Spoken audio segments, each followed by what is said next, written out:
Yesterday is a dream, tomorrow is a vision, but a day well lived makes every yesterday a dream of happiness and every tomorrow a vision of hope. Carrying the same vision, we wish you all a very good afternoon. I, Ms. Harshna Richard, welcome you all on second day of Faculty Development Program. And today's topic is blended learning, flipped classrooms, and simulation in teaching. I take this opportunity to welcome Dr. G. Janardhan, Professor, Department of Civil and Environmental Engineering, NITTR Chennai. He has done his BE and ME from College of Engineering, Guindy Anna University, and PhD from University of Illinois, USA. His specialization areas are green building technologies, water quality management, sustainable development, land use and land cover management, geographical information system, educational technologies, and pause for academics. His professional experience, he has worked as associate professor in Center for Environmental Management, National Institute of Technical Teachers Training and Research, Taramani, Chennai. He has also worked as geo-environmental engineer in Great Lakes Soil Environmental Consultants, Bolingbrook, Illinois, USA, in charge of DeKalb County landfill design and characterization, geotechnical engineering in Arcadis, Tennessee, USA. He also worked as a lecturer, Department of Civil Engineering, Anna University, Chennai, India, and he has also worked as a teaching research associate, Department of Civil Engineering, Anna University, Chennai, India. I request Dr. G. Janardhanan to kindly take hold of stage, and he will be discussing with us about blended learning and flipped classroom. Good afternoon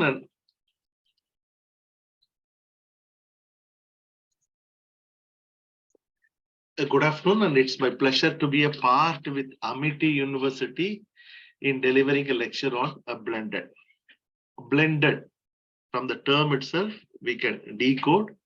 It is a combination of more than one thing. You are going to make something so that to get an idea or to make the learning into a better, to give a better experience. That is the major purpose of a blended. So how we can accommodate a blended learning? What are the ways and means through which we can take the blended learning? That is a topic which we are going to discuss today. And I'm just going to show you some case studies, one or two tools where we can adopt blended classroom without any issue. That is the objective which I'm going to cover today. Let me share the PPT. Before sharing the PPT, I wish to conduct some poll to the participants so that they will to have an idea what is their perspective, about the blended, and what are the ways and means through which we can consider it. Okay, now I request the participants. So now I will share the screen. I request the participant. Okay, I will open the PPT. Let me open the PPT.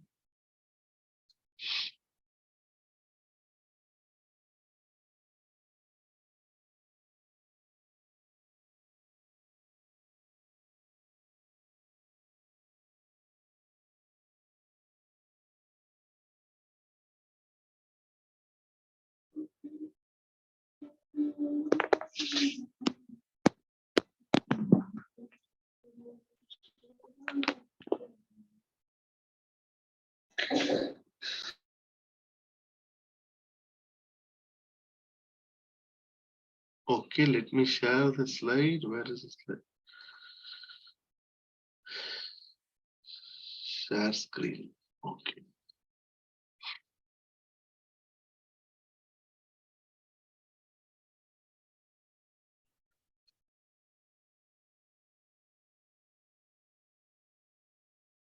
Let me discuss about the blended approach. Why we need a blended approach. From the year 2010, we started training the faculty members on a blended and flipped mode of teaching. We started this program for the Kerala participants. Eventually, we scaled up. During the pandemic, it was the massive scale. We also offered a course in the SWAYAM, as you all aware, NITTR Chennai, National Institute of Technical Teachers Training and Research, Chennai, It is a national coordinator for teacher training program in Government of India, Swayam portal, Swayam MOOCs, the disruptive technology in the field of education. A disruptive technology in the field of education is MOOCs, massive open online courses. That is a disruptive technology. So I am working, I'm basically a civil engineer, at present head of Department of Curriculum Development, Planning and Coordination. So in this lecture, the content expressed are purely my technical perspective. It does not represent the organization to which I am affiliated. Why we need a blended approach? What is the need for the blended approach? As you all aware, the current mode of education is outcome-based education. If you look into the fundamental definition of outcome-based education, as defined by Spady, the learning is fixed. The learning time varies. The learning is fixed. The learning time varies. If the learning time varies and if the learning is fixed, how you are going to orchestrate your teaching learning process, that matters a lot. That matters a lot. If you observe, let us take, this is a colorful pencils of a different height. We are fixing, this is the learning fixed. At the end of the semester, the student should reach the intended learning outcome. I am fixing the outcome. If I'm going to teach you how to use a stethoscope, you need to be in the position as a teacher. My objective is to teach the students how to use a stethoscope.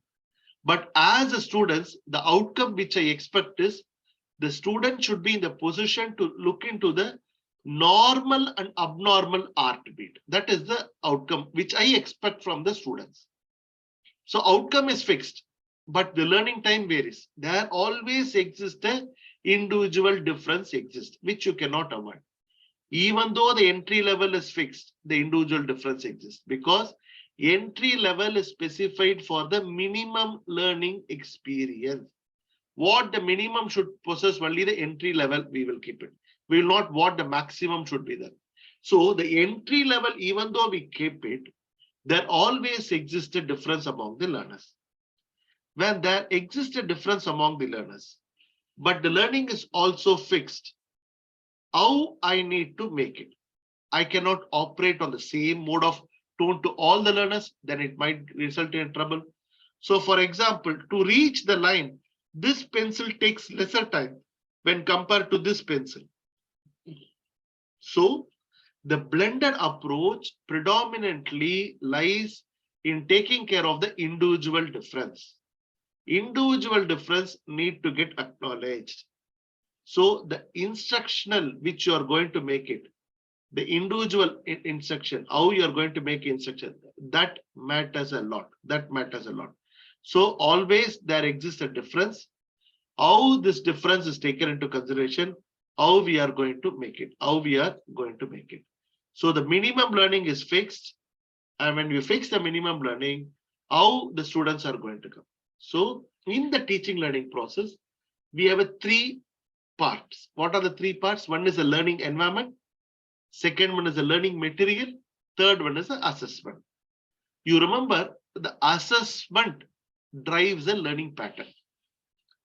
If your learning pattern, if your assessment is purely multiple choice question, the students will try to learn a technique how to identify distractors and how to eliminate the distractors so that they can identify the correct answer or they can corner the correct answer. So basically the type of assessment is going to drive the quantity of learning or the amount of learning. So the learning is important. Learning environment is important. Learning material is important.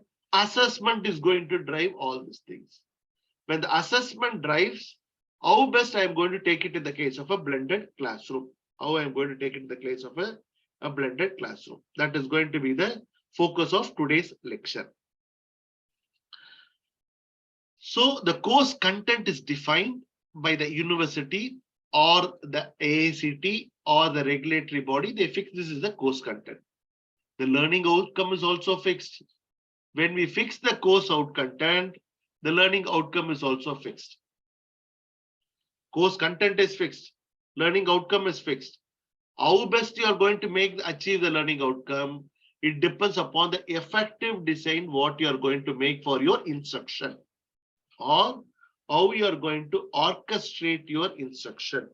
That matters a lot. So the course content, the learning outcome, it is going to be appropriately reached by means of an effective design. One such design is a blended approach. There are n number of approaches are there. So Netter Chennai, you might be having, I am offering several MOOC courses. We are conducting recently, we went to Orissa, Bhubaneswar to institute where we were focusing on learner-centric assessment and learner-centric instruction assessment. How the OCW plays an important role. It's a 6 days program. So this week, from tomorrow onwards, I'm going to Hyderabad for an institute where we are focusing on learner-centric instruction. So the effective design depends upon how I'm going to design my content. Previously, the faculty were the people who were ruling the content, or they have the control authority. Now the information is plenty. For example, Sunita madam is there. When Sunita madam's mother, when she wants to make some new recipe, she might have written to her mother or in-law a letter or through a phone call how to make a dokla or how to make a vada. That might be the procedure. But whereas Sunita madam nowadays, she will not call her mother or mother-in-law. She will just go to YouTube and try to learn by herself. Now the information is available plenty, but authenticity of the information, that is the question. So as a teacher in the blended classroom, I need to focus on 3 basic tenets. One is on learning environment, second is on learning material, third is on learning assessment. So before starting it, let me take a small poll from the audience, because I don't know how many participants are there. Maybe let me take a small poll from the audience. So I request the participants to go to menti.com. Menti.com. You go to menti.com in your browser, go to menti.com. In the menti.com, use the code 23213353. I request the participants go to menti.com, use the code. Once they use the code 2321 and 3353. Okay, this is the, I am putting it in the chat box. I am putting it in the chat box. The participants can go to menti.com. I am clicking the link also. They can click the link. Now the question is, when you have started adopting ICT tools in the teaching process? Is it before pandemic or after pandemic or during pandemic? I request, okay, is it closed? I think the poll, okay, press C to open the voting. Okay, sorry, and now I opened the voting. Okay, let me see how many of them are voting. Okay, it's closed. Okay. So 2 participants have answered. There are 51 participants are there, including me. Let me see how many of them are answering. 54.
Fantastic. Only 15 participants have given. This is also one difficulty of blended approach. You remember, we presume everyone will listen, but 58 have registered it. They had an interest towards enrolling, but they might have a difficulty either in attending a poll or attending a, maybe I should have created a poll in the Zoom itself. Maybe, okay, no problem. Let me just check. Okay, it's good. You see, the irony is 13 participants only pandemic. Pandemic is a blessing. It is a silver lining for the teaching community. Even though it is a pandemic, we all excelled ourselves in the online teaching tools. Only one participant told before pandemic they are excelling. But still you can observe one unique nature. One participant never adopt ICT tools for teaching. This was more during the pandemic year 21-20 when we conducted a program. I observed never was there. But for the past 6-8 months, I never seen never. But still never is available in this poll.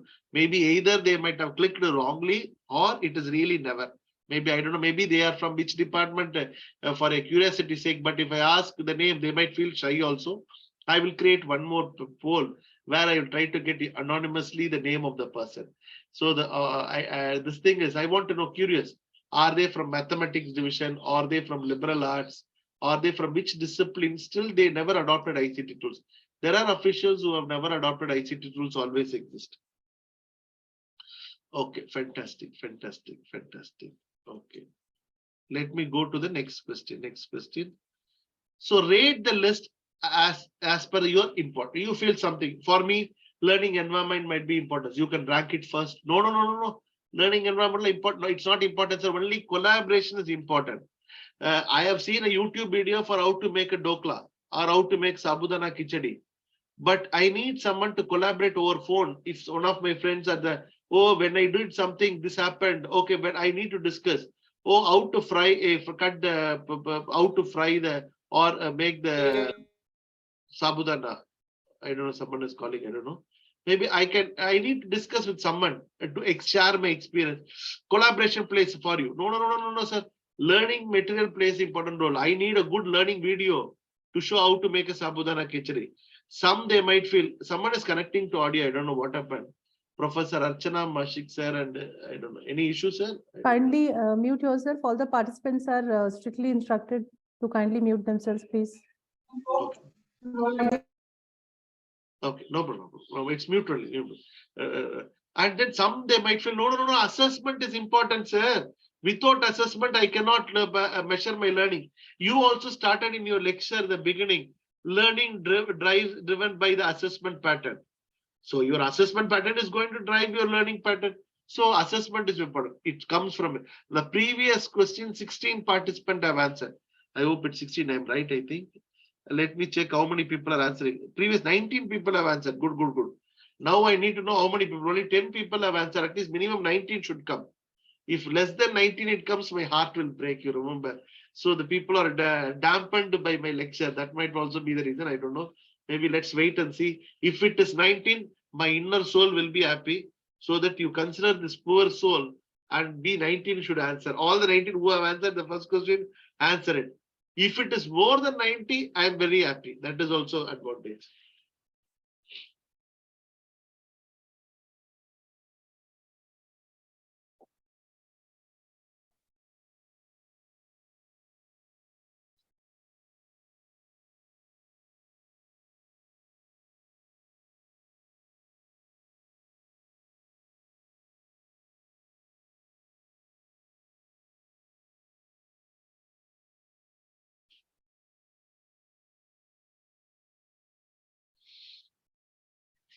Someone is Temple Morrison, admit.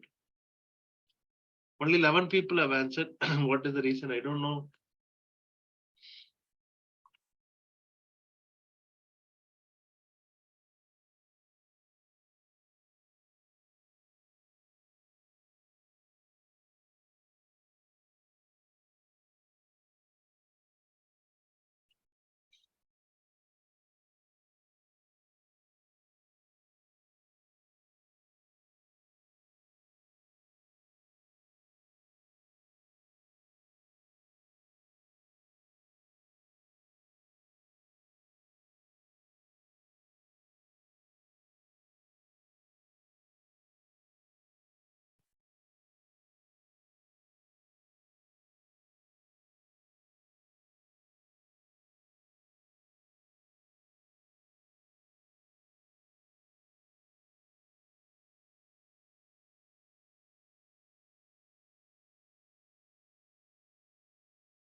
16 people, 5 people have told in chat. Please click the link and answer the question. Yes. Okay. Kindly share the link. We have already said, okay, I will share once again, not a big issue.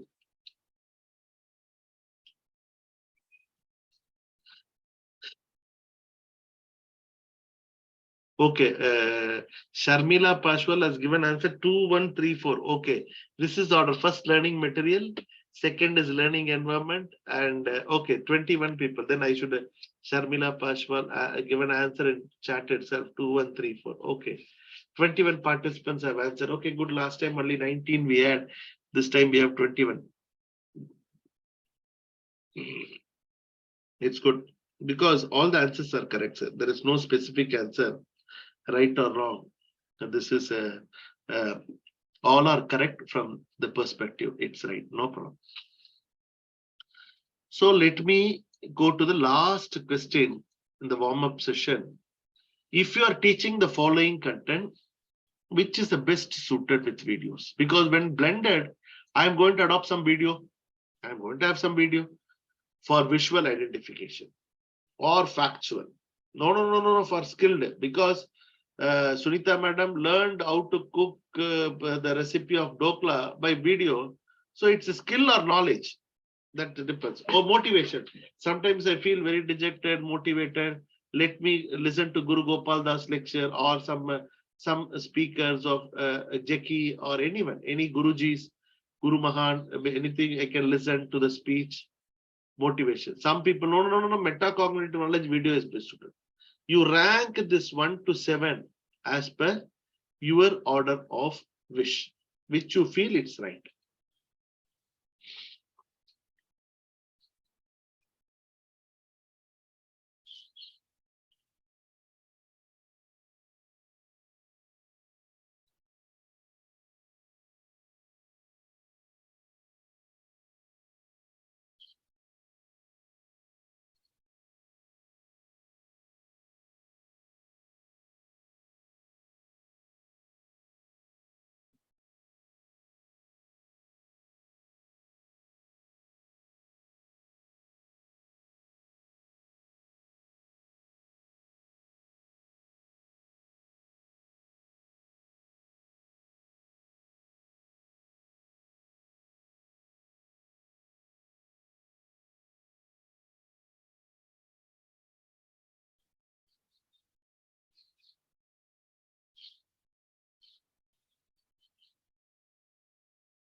Okay, fantastic. Predominant people, they have told the procedural knowledge.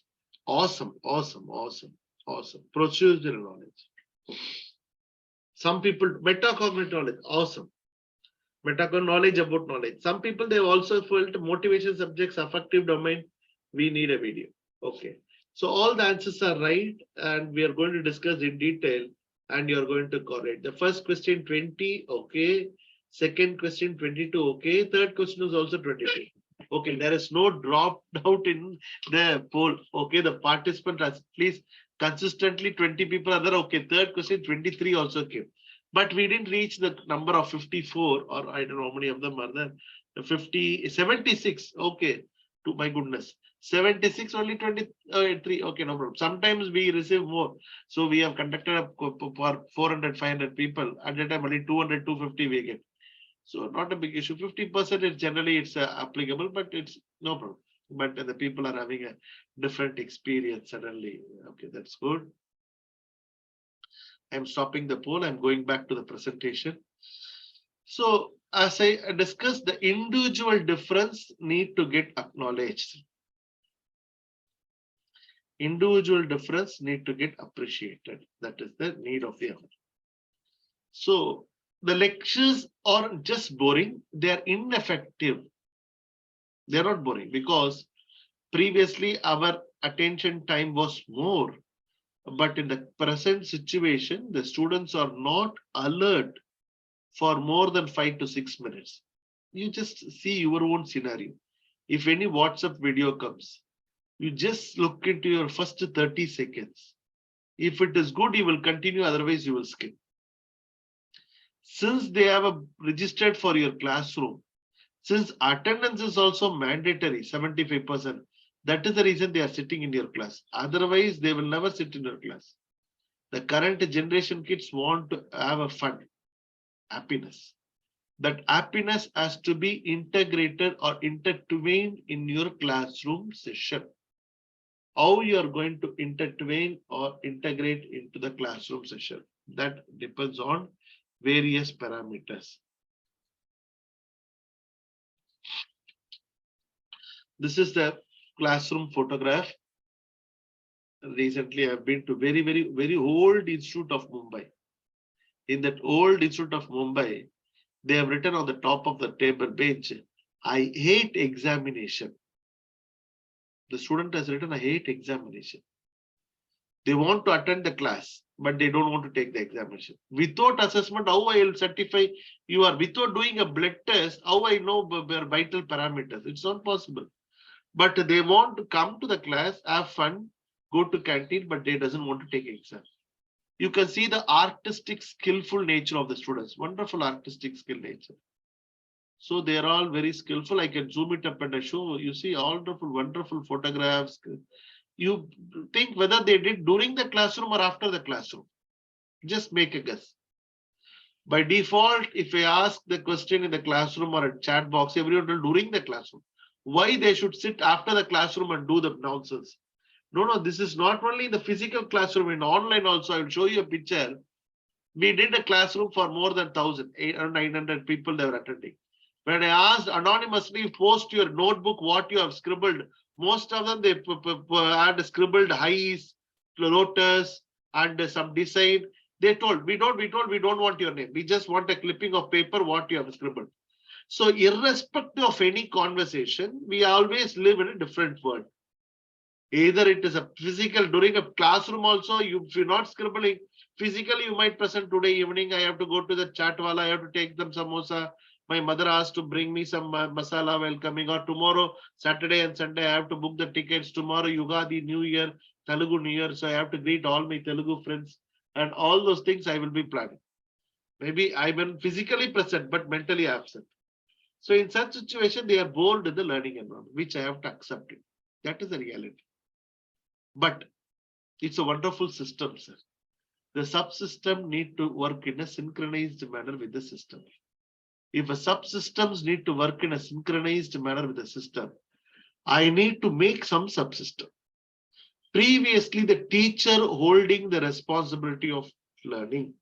No, I am not responsible. You are responsible, but I will make you to feel for the content. So the reason is learning is not the product of teaching. Learning is the product of the activity of the learners. Since I am delivering a lecture, it is not going to divide or going to all the 76 mind equally. No, not at all. It depends upon the activities which I am giving. Out of 76, I am pretty sure 24 only performed the polling. So it is not equally distributed. You remember, But the 24 who performed the poll or participated in the poll, their learning will be much better when compared to the people who have not participated in the poll. Relatively, it may not be always true, but sometimes the chances are there. That is only I'm telling. So the subsystems need to work in a synchronized manner with the system. When the subsystem need to work in a synchronized manner, what are the ways and means which we have to look into? So the educational institutions predominantly are there to provide knowledge. The knowledge in turn will get you the job. But obtaining a knowledge, it's no more connected with physical space. It is a digital learning space. That is the reason we told physical space is shrinking. Digital learning space is expanding. That you have to remember. Digital learning space is expanding. So are we doing old things in a new way? Or is it a new thing in a new way? Or is it a new thing in a new way? That way we have to remember. But we have to remember, this is the most important time to be in the education. This is the most important time to take care about the education. It is the most important time to create impact in education. This is really, really important. It is the most important time to be in the education. Most important time to take care about the education. It is the most important time to create impact in the education, because the educational institution, if you want to make impact, you have to focus on the pattern of teaching learning. Adopt OCW or student-centric approach, collaborative learning approach, problem-based learning. So it is the learner's responsibility to comprehend the abstract concepts or to conceptualize the abstract concepts. The concepts are abstract, but their responsibility to do it. I can only facilitate it. I can only facilitate it. So that is the reason. So in the National Education Policy 2022, if you observe, they are categorically mentioned that technology plays an important role.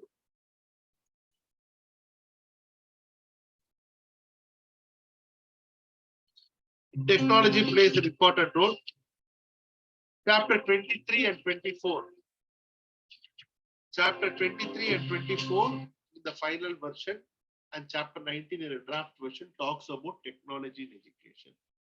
One such approach is a blended approach. When we adopt technology, we are going to do it. So I told you three things I am going to tell you. One is learning assessment, learning environment, and learning material. How which could be used for the blended approach. So in the 23rd chapter, we clearly mentions the digital education. First, we have to prepare the students. They need to prepare how to operate it. You remember, first when you are going to cook a good food, I need to get accustomed to the cook methodology, what I'm going to find it. If I'm going to cook, make something in microwave, I should know the nuances of microwave. If I want to learn something, I should learn something in there. So it is depending upon us, we have to operate it. So it is to support teacher preparation and development. So to improve teaching, learning, and evaluation process, to enhance educational access to the disadvantaged groups, to streamline educational planning, administration, and management. So all the four ways the technology really plays an important role. So blended and flipped, one disclaimer we have to make it. It is not about watching video as a homework. Sometimes a blended classroom, I went to one of the very famous institute in North India, very, very famous. We are doing blended. We are making all the NPTEL videos to the students to watch at home and come. And now if they do at home, when they're watching the video, what they're going to do at the classroom?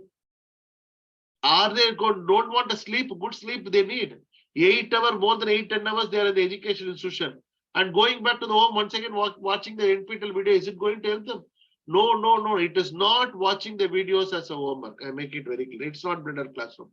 And second thing, the teachers are not there to make a video also. I have to make it very clear. Nowadays, what happened? We went to Kerala, an education institution famous. They have more than 20 institutions. They told all the teachers make your own video. Am I there? What happened nowadays? Teachers, other than teaching, they are asked to do all other work. I have been paid to teach. I have been paid to be a good teacher, to deliver a good content, make a next society. But what happened? I have been asked to make a good teaching, but I have not been paid to make a good teaching. I have to do good research. Paid for teaching, I have to do good research. Not only research, I have to take consultancy, research project, and also I have to make a video. Then teaching is extra. You remember when we try to focus not on the main issue, what happens? Obviously, that academic loafing creates an issue. And the scenario is completely different. It's creating a trouble. It is not watching a video, not a blended classroom, not making educators to make their video. It is not a blended classroom. Then what is blended approach? The community of inquiry model, they tell three things. One is social presence, cognitive presence, and teaching presence. If you come to if you go to any of your relative house, any small kids is there. Take a kid of 5 years, 6 years. What they will do as soon as you are a known person, uncle, I know how to do this thing. He will try to exhibit your skill set to you. You remember, he had a curiosity, he has found something and he wants to share with you. That is the approach which you observe. But the same kid, when he grows up, he doesn't want to talk to you at all. Because their age also learning is there, in college also learning is there. But he doesn't want to teach. And the teacher also plays a safer role. You remember, in a classroom of 60 or 70, what I will do, whether I will see a notorious student ask whether you understood my content. No. I will see a very bright, very active student who is friendly student to me. Kanna, Sunita madam, you understood? Madam also tell, yes sir, perfect sir.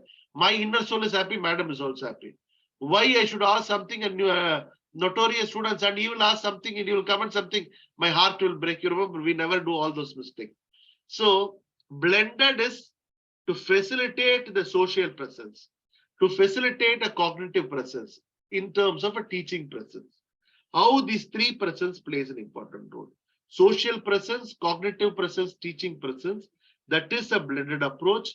Engagement with the content, engagement with the skills, and engagement with the goals and the direction. How we are going to make it. So that is, let us explore together the blended approach. But you have to remember, to all the participants, I'm making it very clear, around 78 participants, the students are blindfolded in learning, whether it will come to the exam or not. The students are completely blindfolded in learning. They want to focus on whether it will come to the examination or not. Don't teach me anything which is not going to come to examination. Whether it will come to examination, whether the campus recruitment people will like this, you tell me. I was wondering, I went to recently an institution in Coimbatore for the IQSC audit. So when I went to IQSC audit from civil mechanical core branches, now they have a computer science with the BB, all A, everything. My goodness. And when I see the syllabus, are they studying a science syllabus or engineering syllabus? More on towards science rather than on engineering. So the student, because the market is there, the flourishing job market is there, but we cannot predict the market very quickly, but they are predicted. But the students are completely blindfolded in learning. No. You have to make the students this blended approach for them and to them, like a democratic approach. Whereas the key is our teaching learning process. So at present, we focus predominantly on the content. The syllabus, this is the syllabus, this is the syllabus, this is what university tells, this is what HOD tells. So I make the content, but that is not the thing which the current generation learners need. The current generation learners need only the context where this content is useful. That is very, very important. More than the content, they need to focus on context so that they need to contest. Content, context, and contest. That is a terminology which predominantly nowadays in the market it is there. So it is not the question of content, it's the question of context and content. So as I told you earlier, learning is not the product of teaching. Learning is a product of the activity of the learners. I know still the people are coming and going, maybe the line problem, or once the cinema has started, if they come in between, they doesn't know the screenplay also, no problem. Only the song hero introduction came. Now, now only we are going to the main picture. It is impossible to redesign students to fit into a system, but I can redesign a system for our students. Such redesign is only blended approach, blended and flipped approach, because this is only 1.5 hour session. I make it very clear. We conducted a blended and flipped approach for 1 week from Atal. I have conducted 2 programs. In addition to that, 8 weeks also I have conducted.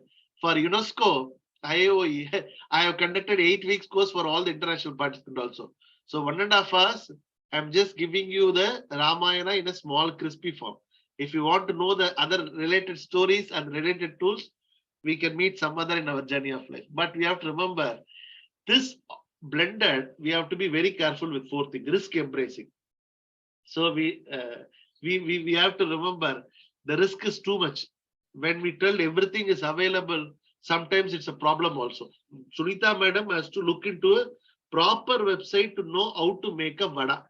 But suppose she look into my YouTube video and learned vada, the vada will not be vada, it will be bonda. You remember?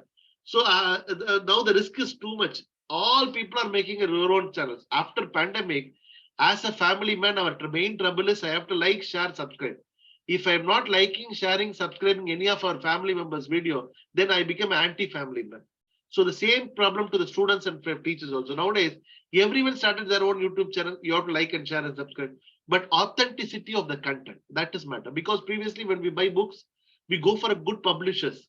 Chandan, Elsevier, Tata McGraw. We know the quality of the books. We know the quality of the authors because they have the process where they identify good authors. You remember?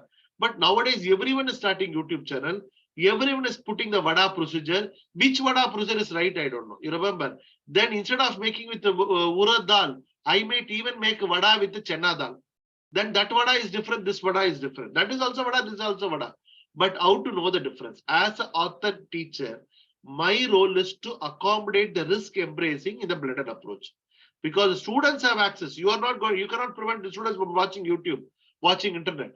But still, when they come across, you have to know as a facilitator, your role has been changed.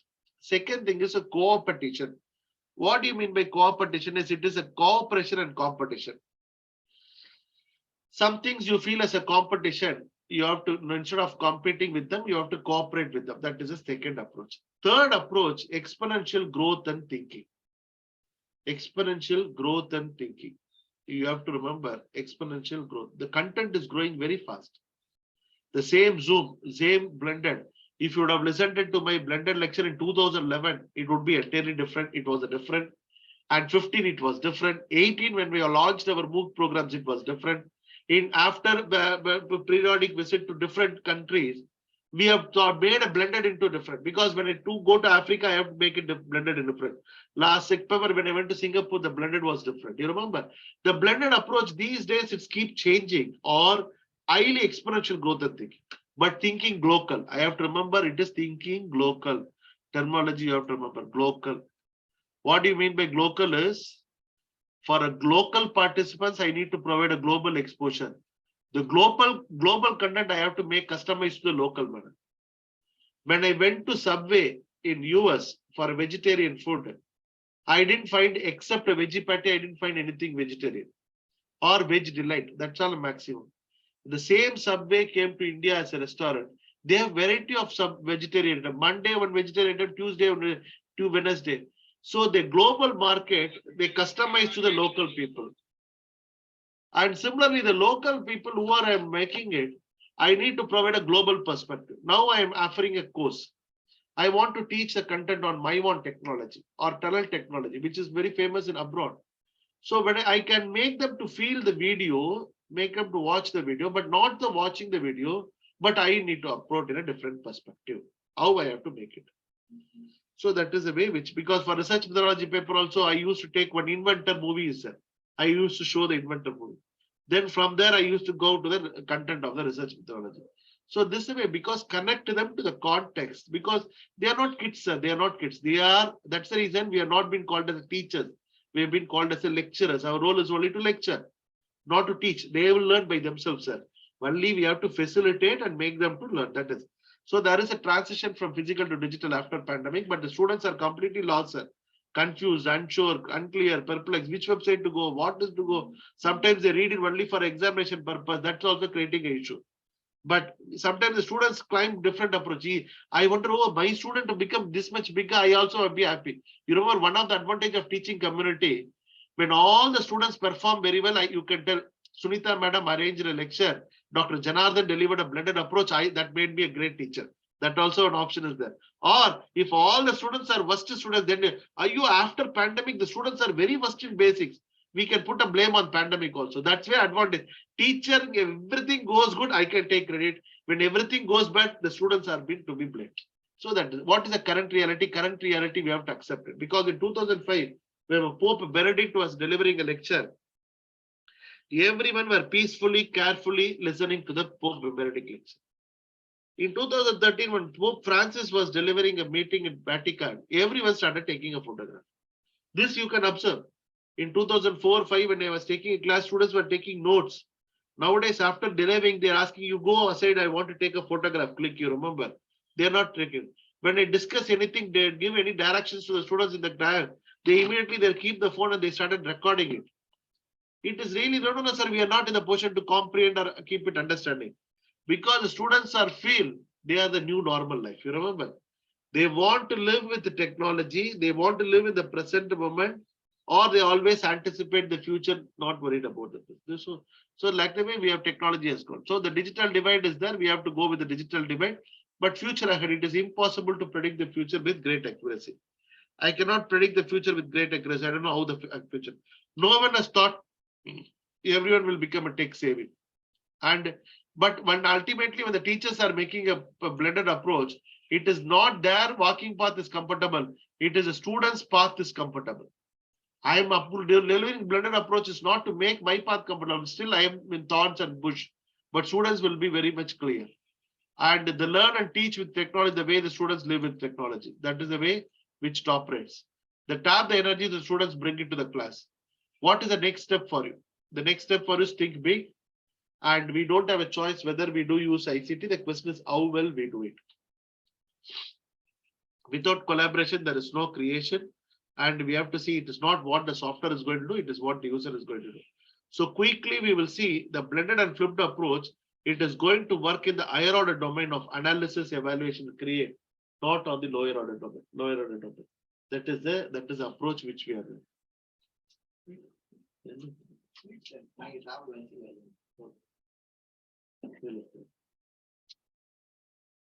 So that is there. So the learning objectives quickly, what I will do, ultimately our externalized demonstration and should internalize the learning process. So that is the learning process has to be internalized and external demonstration. So the blended approach, as we are the topic of the day.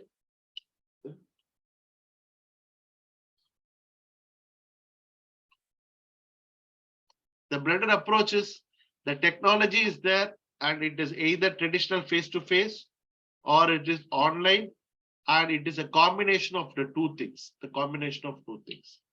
So as I told you, in the blended approach basically plays either you can substitute it or augment it, modify it, and redefinition. The similar model predominantly we follow for blended. I'm not getting into the insight.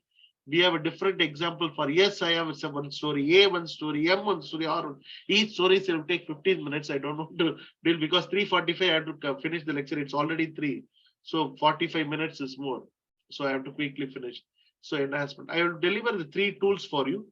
But when you approach the blended approach, you have to remember the main problem is you have to, as a teacher, we should know it is we have to identify what is this thing. So with the beginning technological trigger, everyone will be adopting it, but the students may not be non-responsive. You should not get demotivated.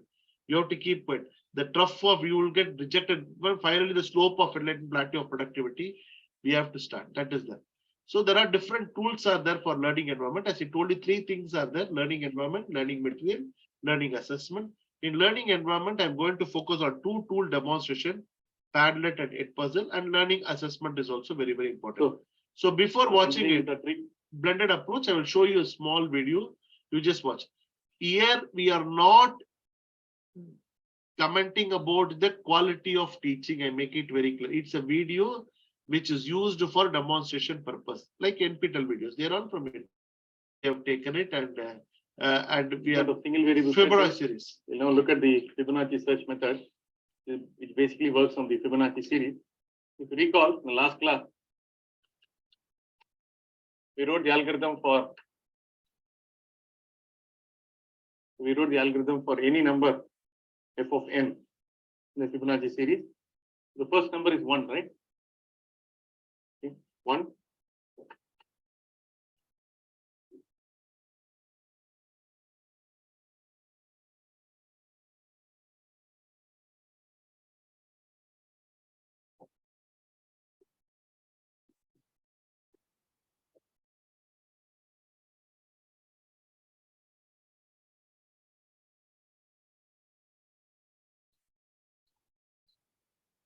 This is a Fibonacci series video.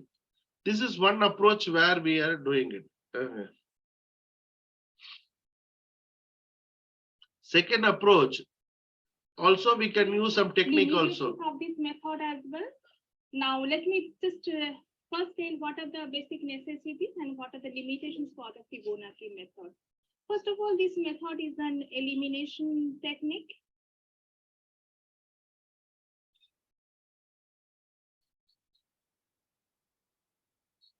Elimination technique, that is another name can be said as the interval reduction method for solving for getting optimal for nonlinear optimization problem.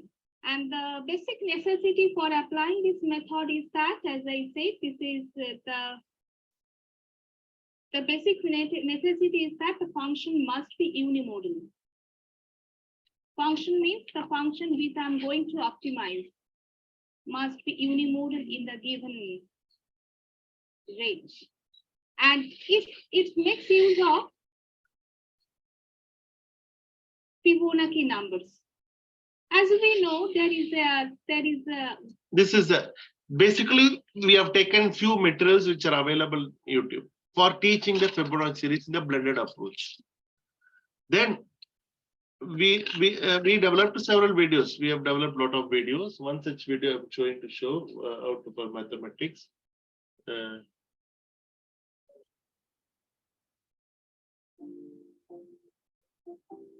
Imagine a growing plant having its leaf grown one above the other. There is a big threat for the life of the plant by such alignment of the leaf growth. The growth of the new leaf over the old one will act as a barrier for the sunlight falling over the leaf grown below them. Insufficiency of this sunlight will cause deficiency in the process of photosynthesis, affecting the food preparation of the leaf. Due to the curtailment of chlorophyll, leaf will eventually die. Then how the leaves are survived? What is the alignment of the leaf growth? Let's take, if a leaf grows in the angle of 180 degree, again the third leaf will be grown over the first, and again the same issue causes. And if it grows in the angle of 120 degree, the fourth leaf will again grow over the first, causing the same problem, will act as the barrier, and the leaf will die eventually. To find the angle of the leaf growth, Fibonacci series is used. Let's learn Fibonacci series. Let's take first two numbers of the series as 1 and 1. And adding of the first two digits as 2 will act as the third number of the series. Similarly, 1 plus 2 is 3 and 3 plus 2 is 5. Addition of the last two values of the series will produce a new value, and the series will goes on infinite. And this is called as Fibonacci series. There is another interesting factor about this series. If you try to divide the neighbor values in a descending order, the value will be very close to 1.618. For instance, if you take 55 divided by 34, the output will be 1.617, very close to 1.618. If you divide any larger number, the answer will be 1.618. The value of 1.618 is called as golden ratio. To find the angle of the leaf growth, the 360 degree is divided by the golden ratio 1.618. The answer will be 222 degrees. This 222 degree can also be said as 137 degree, where the 137 degree is called as the golden angle. Now let's try to arrange the model leaf in the golden angle which we achieved. The arrangement of the leaf will not overlap to other, giving a space for the sunlight to fall over the leaves below them. If you try to explore, the most plant around us are the trees or the flowers or the fruits are mostly grown in the same angle in the Fibonacci series. The Fibonacci series is also called as God's fingerprint. The Fibonacci series is not only limited in the growth of the leaf, it's also in many major issues. To understand it, we should draw the Fibonacci series in a geometrical structure. So let's draw a square and take it as 1 and another one next to it. The length of the two structure is 2 and square is drawn, and the total length of the three structure is taken as 3, and again a square is drawn, and the total length of the structures are taken as 5 and a square is drawn. and similarly 8 is achieved. If you draw an arc and connect the opposite sides of each structure, a spiral is achieved. It's called as Fibonacci spiral. From the shape of the snail shell, satellite image of a cyclone, and the shape of the galaxy, we can find this spiral.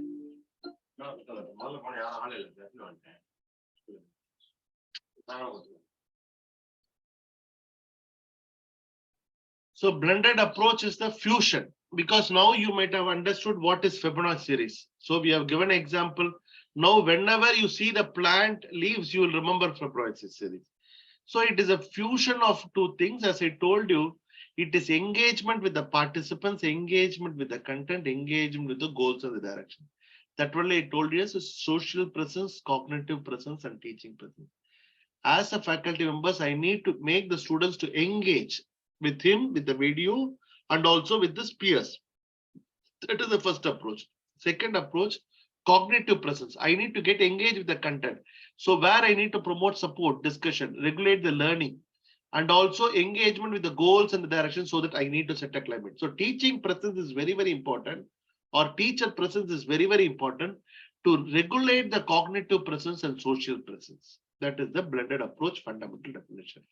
So let me, instead of focusing on too much of other rules and regulation, and generally blended approach, we cluster the content into 6 major categories.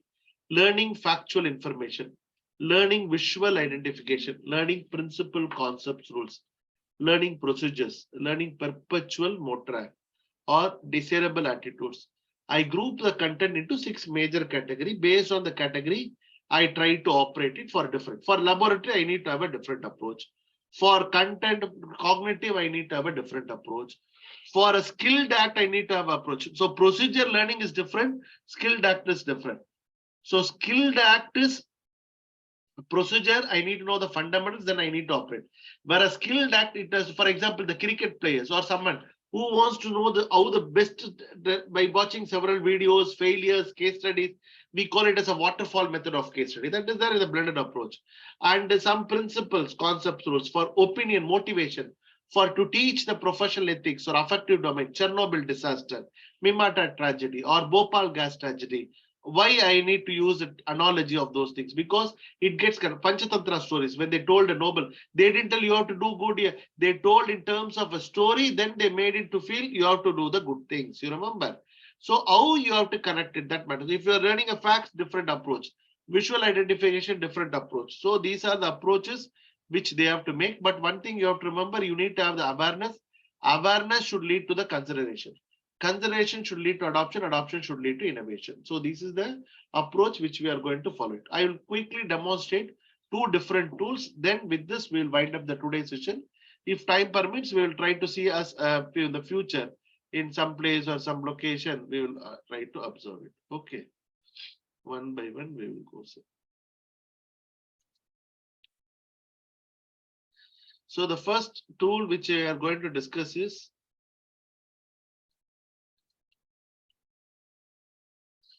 Puzzle, because after 2018, these tools, most of them, they are aware. That is also, but recently I went to DTU. So when I was going in elevator in Delhi, so one faculty, sir, he was allowing me. I don't know who is it. Faculty was smiling and speaking, smiling in the left. I was wondering why he is smiling. Maybe Atiti Devo Baba. I was the guest. Then he told, sir, I was watching your videos in MOOC, Swayam. So I started using this thing. Maybe I don't know, but he made, and he was after the lecture, he has shown what all the ways he was used for the blended approach. I was very happy because that I'm logging in as a teacher. I'm not telling you how to do the login, creating a credential. That is not my mandate. I'm just going you with the usefulness, learning environment. This is the learning environment. I have taken, there are n number of classes are there. If you see, there are several classes, Andhra teachers are there. There are several classes are there with the COG, around 26 participants, 27 participants. I have several classes, and maybe I can take any one of the classes. I can take Kerala or Pondicherry, Polytechnic, Telangana. I can take Sri Lanka. Okay, I will see which is okay.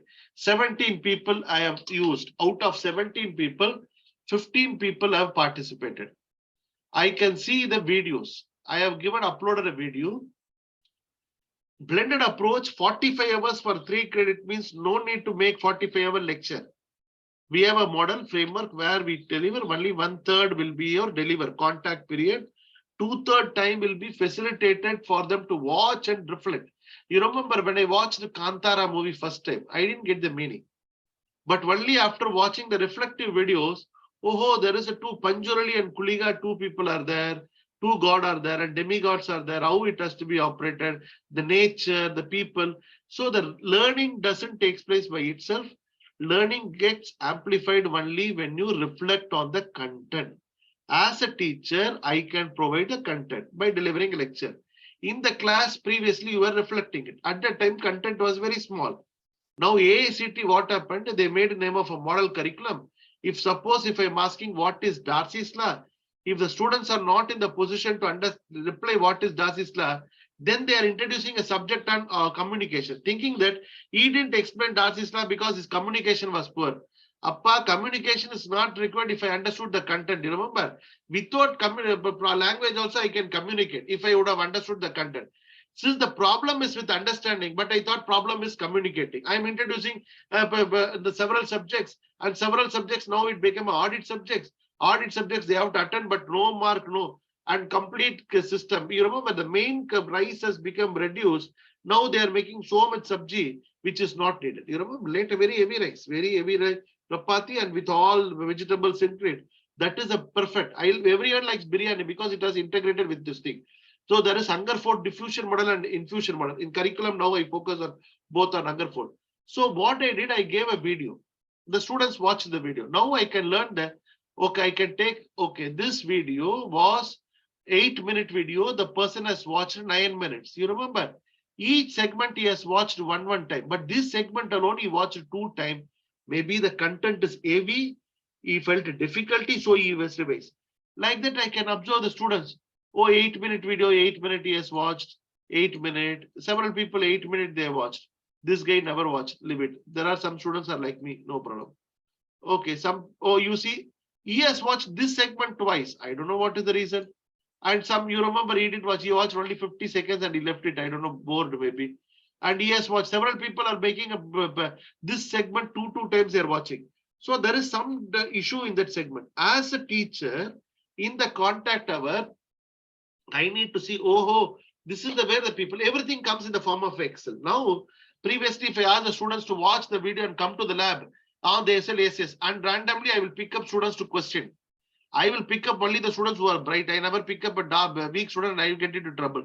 So that also sometimes I am also take a path of least resistance. Generally, everyone will take a path of, when a traffic is there in Delhi, what we'll do? We'll go like this in two-wheeler. You remember? Circumvent. The reason is I want to circumvent and I want to go. I don't want to go and hit behind the car. I just want out a path of least resistance.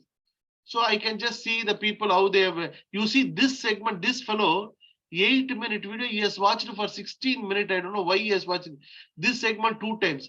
The last part, maybe I would have given some conclusion. That video he has watched in 9 minutes. I don't know, 9 times. What is there for 9 times? I don't know. Once more, 2 more, 3 more. Like that, 9 times he has watched. And I can see the people have watched the videos. I'm asking questions in between watching the video. I can make them to reflect on the videos. This is possible with normal Moodle, or this could be connected to you because I'm not asking you to go to Edpuzzle. You remember, if you go to Edpuzzle, these classes are getting connected to the Google Classroom also. It is possible. I can make quickly. I will make a demonstration. I'm taking a YouTube video. I'm going to YouTube. I'm taking Amity University. Amity University or Amity University, Noida campus, or which campus, madam, you are? Haryana campus, sir. Haryana campus, Haryana, okay. Haryana campus, campus tour, anything is there? Okay, Haryana campus. Okay, very smallest video in the 41 seconds, no problem. We'll take this video. That is safer side. We can finish it quickly. So I can put this video, the video came. Now I can crop the video. Suppose if you have a 2/3, I can crop. In between, I can make a cut. This is possible. I can make a cropping. Then I am making a voiceover. Voiceover is not possible because I have taken it from YouTube. If I have my own video, I used to give voiceover. That is possibility is there. Then questions. I can ask questions in between. When I watch the video, I can ask, you are watching Amity University located at Chennai, Haryana. Let me put Noida. I'm just putting the answer is Haryana. I am making it same. So when they watch the video, the question comes. He has to watch, because when we cook, what we do, we in between we taste, because the process need to be assessed. If the process is assessed, we believe the product is perfect. You remember that is the assumption which we work. So I just want to the process to be assessed, the process to be assessed in between, so that the product is perfect product. So I am continuing.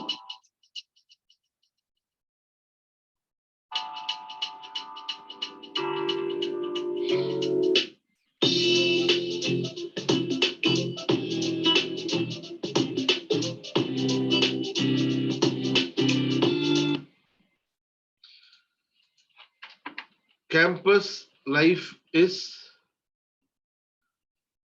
without student is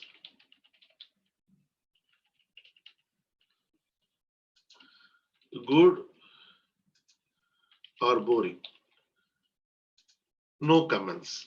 I can ask some questions. I can take the students. Right answer is boring, but some people can also prefer boring. That you can make it as either multiple choice or poll. You can create a poll also. You can create a poll also. You can create a poll if you wish. That is also possibility is there. You can create a mathematics equations you can create, and you can give an image, upload an image in between the questions and question, and you can provide a link of some text, and you can ask questions. So in between we are questioning. So that is just then I can ask notes. When they are watching, I can give a notes. Kindly observe the payment in Haryana campus. I can ask them to just look it. This note, I can even give a voice recording. I can give a voice recording also. I can give it to the students. I can give a voice recording. I can give a voice recording. I can give a voice recording. The students can give a voice recording also. I can give it to the students.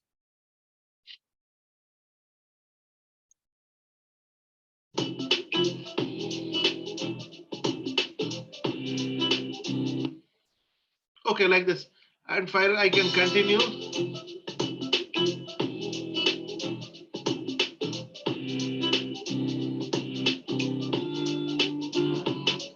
I can ask open-ended question.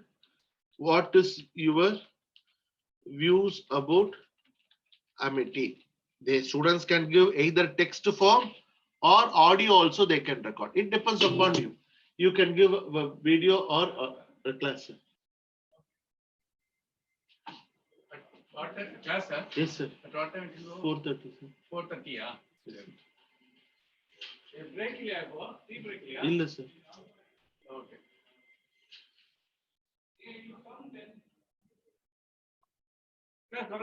Yes, sir. Enga, sir.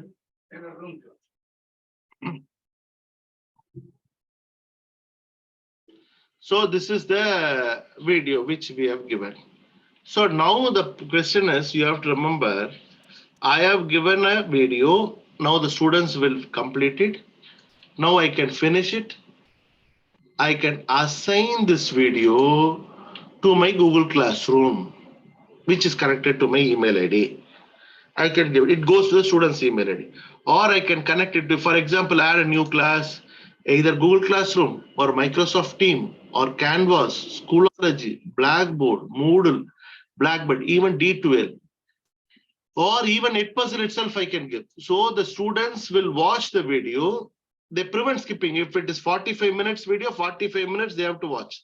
You might think the students will watch by fast forward. They cannot do fast forward. If they open the video, if they go to the other link, it is not possible. So I just want to make it this thing, it's possibility. So this is the way which you can share it. Free, sir, free for 12 videos, you can use it. And there are other options are there which you can use it in your D2E, because we are in OCW, there are tools are there. In Moodle, we can use H5P, and there are OCW, EXE, several tools are there. There are market available tools are more, sir. You can just and turn on CC and prevent skipping. And number of attempts students can do. The students need to do only 2 attempts or 3 attempts. Let them do unlimited attempt, no problem for me. That is also up to you. No, only 1 attempt he has to learn. That is my objective, because I cannot make him to have unlimited attempt. That is also possibility is there. And this way you can assign to any of the classroom. You can assign to any of, you can assign for everyone or assign to only particular students. Suppose when you make a blended approach, I don't want to bore with all the students. Only few needs scaffolding. I told you the individual difference need to get acknowledged. The learning is fixed. I felt these are some students which they need more of my input. In such situation, how I need to go about it, how I have to go about it. That is this thing. I am going to make it. I can give only to one student, I can assign it. Instead of assigning to everyone, only to one particular student I want to assign, so that let him. I don't want to insult him in before of the class, you come for a special class. There is your performance is little bit relatively low this time. You watch this content so that it will augment you or scaffold you. That is the approach which I'm making it. Okay. Once they give it, you can put it to this. This is the one tool which I want to make it today. Okay, sir. Thank you, Swapna. No problem. Swapna Murli. The second tool which I want to focus today is Padlet. The 2 tools I told you quickly, I'll finish because 3:45. Okay, 3, it's already 3:30. Padlet.com. In Padlet.com, I can create a walls. For example, I have created a wall. So, okay. Italy stand on and okay, everything that I can erase the walls, I can erase the post, and I can change the title. I can go to setting, I can put Amity. Here also I can give Amity link, URL. I can put Amity. I can save and I can close it. So now I can make the participants in the chat box. I can put all, please ready with all participants. Please be ready with your doubts and questions. As if they have been given with ready. You all should be ready, so that you should put chili powder and pepper spray on Janardhan like that. And attack, ready, attack. Okay, I am also ready for the attack. No. So I have been Sunita Stevens. Okay, I'm just waiting. So the people are going to attack me with more questions. Okay, I'm happy to clarify it also. So I'm sharing a link to the participants. You remember the link has been shared. So what for this link is there? What for this link and what is this link? It's all about. So if the students click the link, they will go to this board. They can click and they can type the content. They can type the content. I have a doubt or something. Okay, I'm asking a reflection about today's session. I can put it. I can save it. I can put it. So the participants can comment on it. You remember, if you put your comment, it is anonymous. I don't know who has put it. I'm not worried about. Let the students be very free and frank enough to ask the questions in the blended approach. Why they need to have a fear factor? If I ask this question, this madam will reduce mark. Fantastic, sir. Someone has written anonymously. Okay, fantastic. No problem. Maybe Archana madam, I don't know who has written.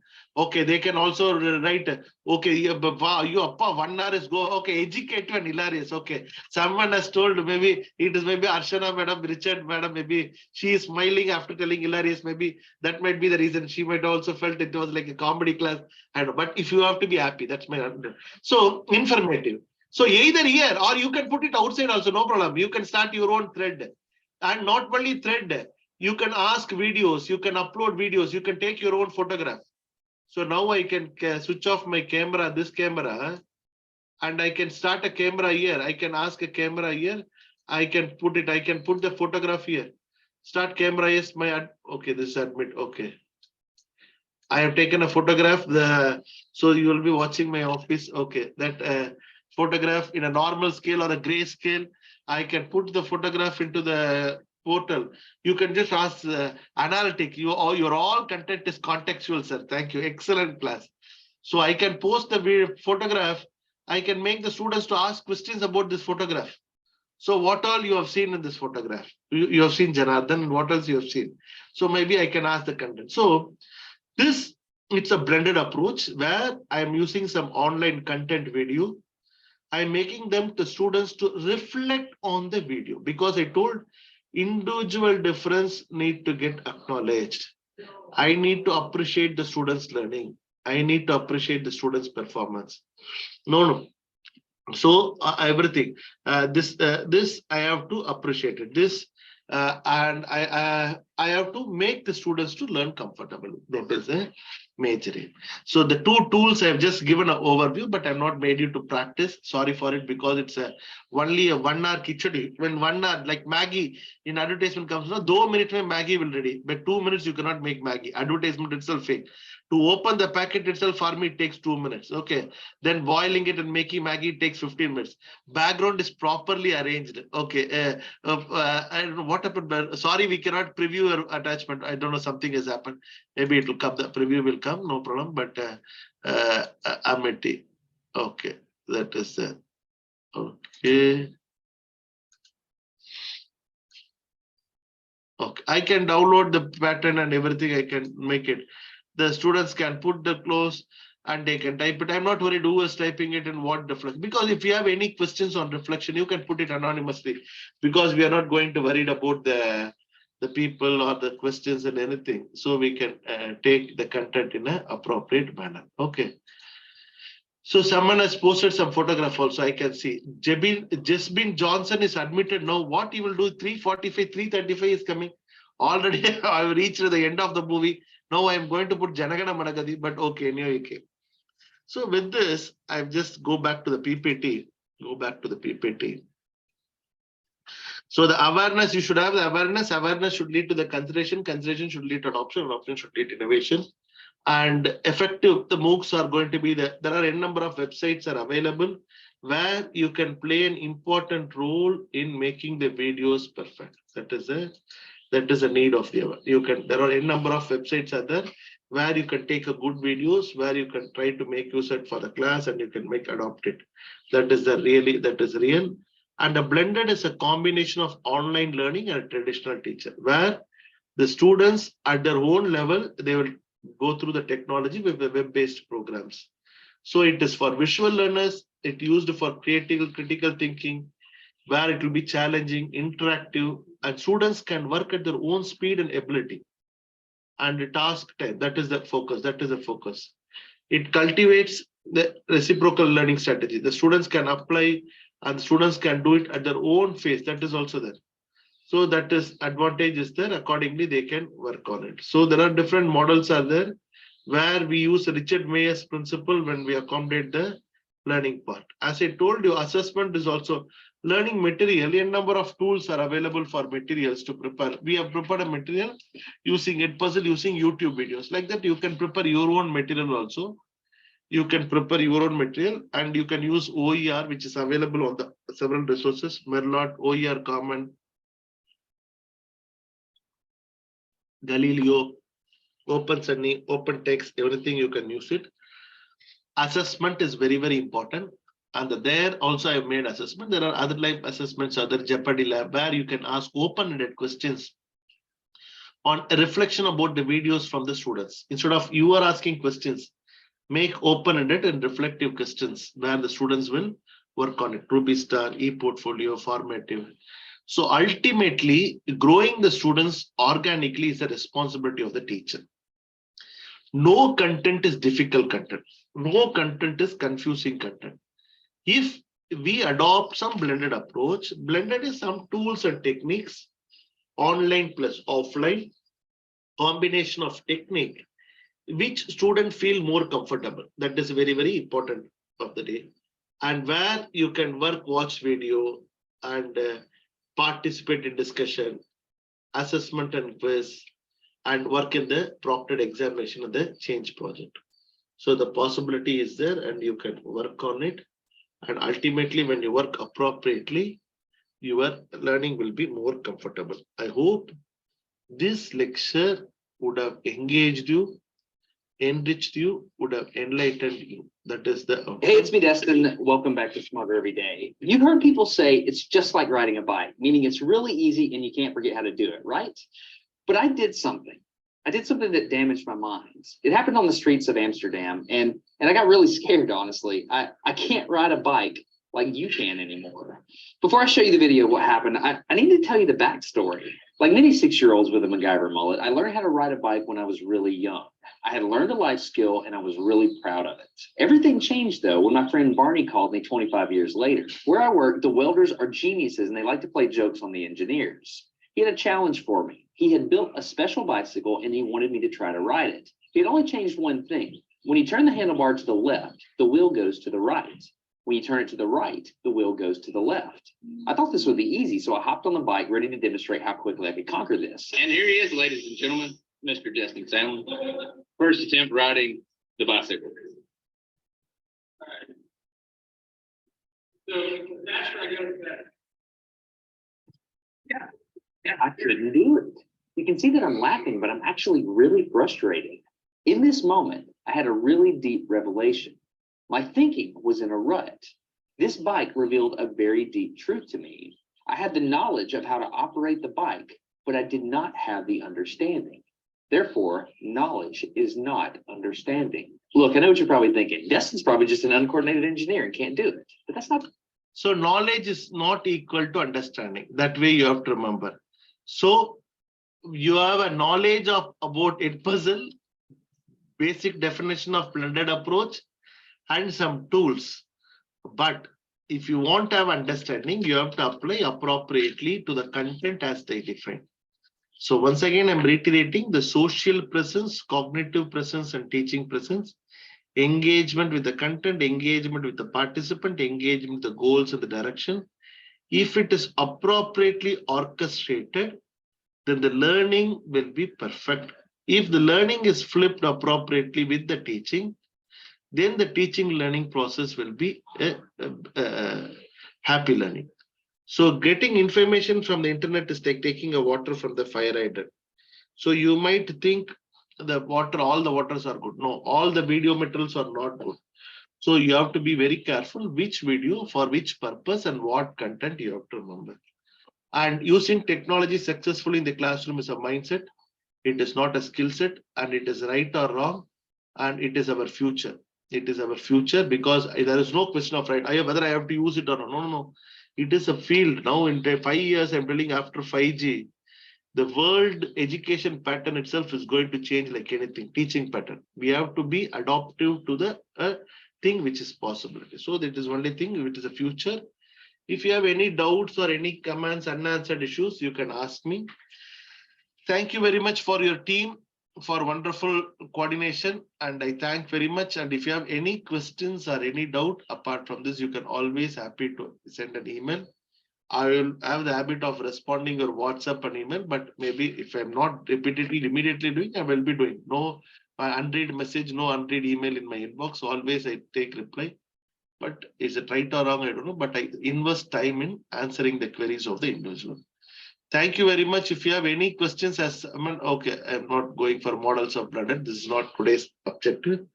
Models all we'll do in some other part. There are different models are there, sir, which we cover in detail. Those are all for other 1 week course and 3 days course. But this goes only overview. That's it. Okay. Thank you very much. Thanks for your patientful and prayerful listening. Thank you very much.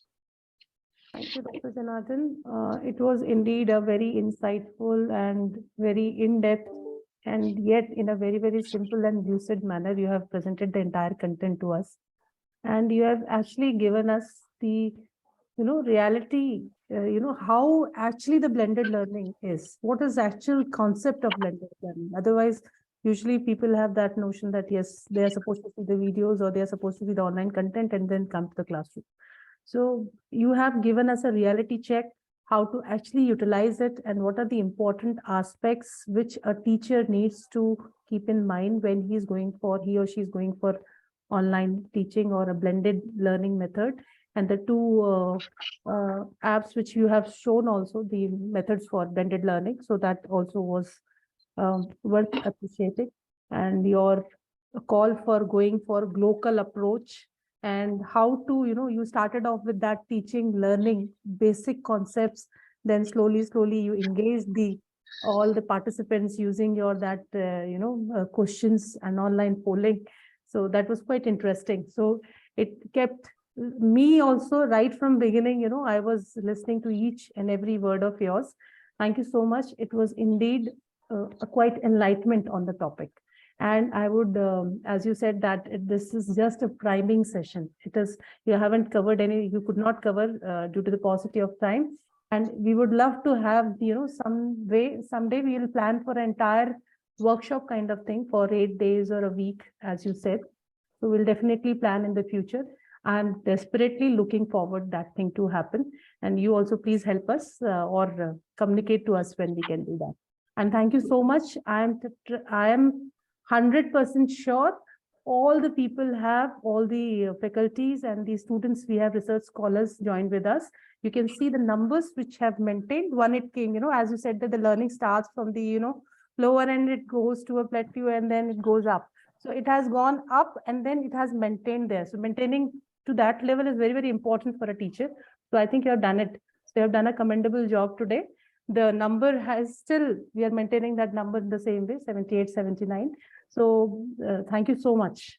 And it was indeed a pleasure, and the honor and the pleasure was all ours to have you today with us. Thank you, Dr. Janardhan. Any questions are there, please? This platform is open for the, nobody has written any question, but if somebody want to ask, you can write it here. It's a platform is open for. I'm surprised. That is what, One thing, everything they got about blended, or they got confused about blended. Only no, it was not at all confusion. It was crystal clear. Everything right from the beginning, you have put it in such a simple way. That is, nobody can. If there are any questions from the participants, kindly ask the faculty members. Actually, it was so interesting and so clear. So I think everybody understood everything. No. That is not the thing. They should even more questions shows that it is actually they have got the curiosity. Work on the curiosity. Yes.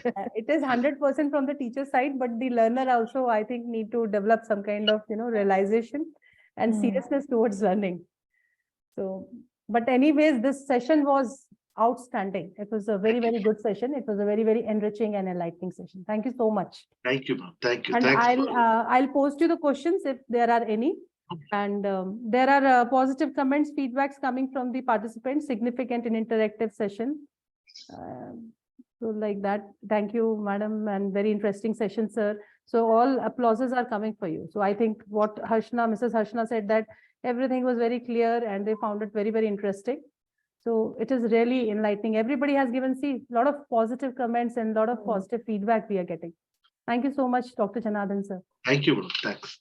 Thank you, sir. Thank you, sir, for a marvelous session. Thank you. Thank you. Thank you. So it is the time to introduce our second speaker of this day, Dr. Hari Prasad Pandurangan, Assistant Professor, Amity College of Nursing, Amity University, Haryana.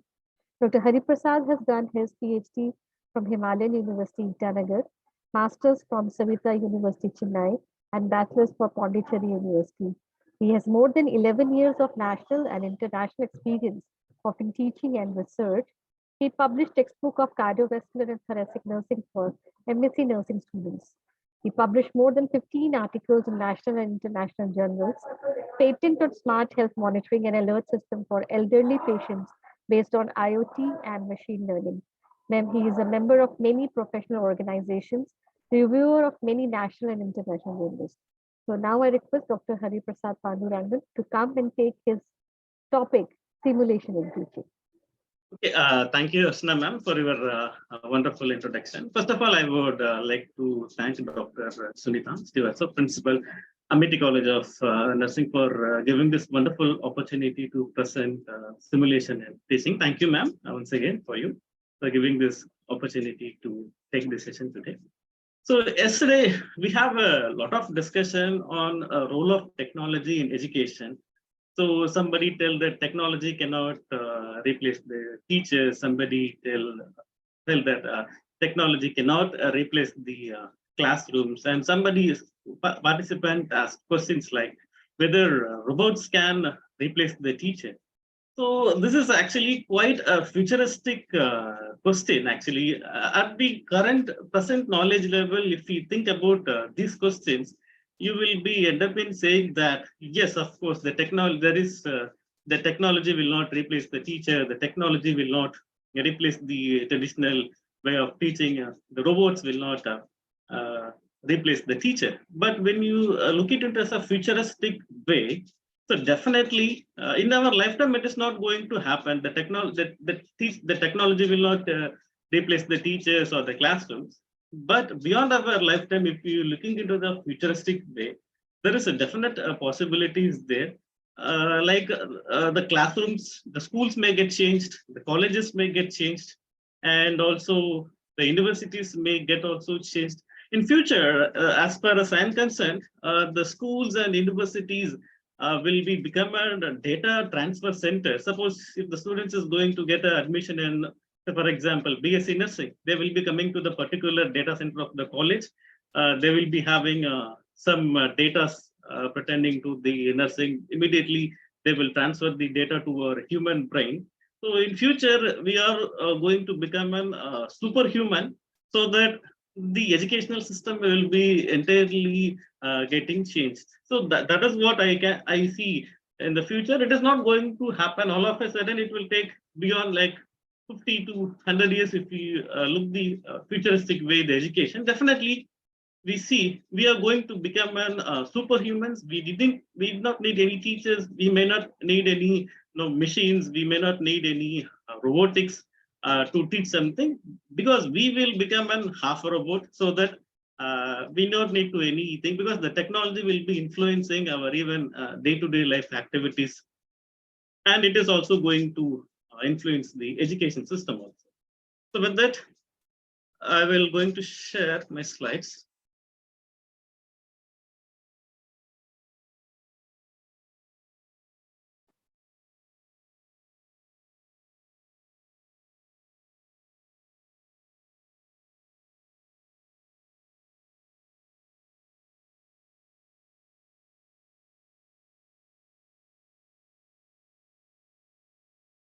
Whether my slides are visible?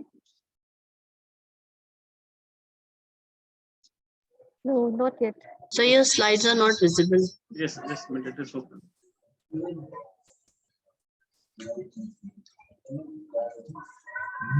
Yes, now I think so it is. Yes, sir. This is okay. See, this is a comparison between traditional classroom teaching and the teaching through the simulated environment. So on the left-hand side, we can see there are the three different subjects, or we can say three different courses. They're like finance, human resources, and logistics. On the right-hand side, you can see the same courses are there, but you can see there is an interconnection between these three courses. So in reality, in the classroom teaching, we will not actually cover some of the aspects which we encounter in the real life experience that cannot be recreated in the classroom. That is why we need an simulator type of teaching. So in the traditional way, we just read finance separately, we read human resources management separately, we read logistic separately. But in the simulated environment, we can able to read the interconnections between the three different courses, and so that we can gain a lot of experiences through from the simulation type of teaching. That's what your traditional classroom teaching is differs from the simulated learning. So this is the basic introduction regarding simulation. Simulation is in education is a specially designed animated model that looks like a live environment in which learners can experience a different real life situations. This is an effort to improve the alignment of the coursework and the field experience. That is what I telling. In the simulation environment, we can able to create the real life situation. That is nowadays the classroom education, the traditional classroom education or traditional teaching method, which lags to recreate the real life experiences. That is what I feel our traditional classroom teaching method is lagging. But we can cover up with the simulate. If you're adapting the simulation method of teaching, you can at least we can able to recreate the real life situations so that the students will be getting a little bit of exposure to the real life situation. So with 100%, we can't able to tell that if we are giving a training for the students in the simulation lab, but even though if we are giving a lot of training and so many things in the simulation lab, the transfer of knowledge and skills to the real life situation, it's questionable because it needs once again a lot of training and we need in the real life experiences also. But it can actually match with the real life experience, the simulated way of teaching. So it can helpful for the students without knowing anything directly. They are going to the hospital or even the workplace. They will have to master the skills after gaining some sort of an experience. But if you're teaching the simulated method of teaching, they may sometimes they know what is going to happen in the real life situation. Accordingly, they can prepare themselves to face the real life problems. So here you can see why simulation is important in higher education. So currently, this simulation is widely practiced in the school level educations only. But when you see the higher education, the simulation teaching method, it's not widely practiced.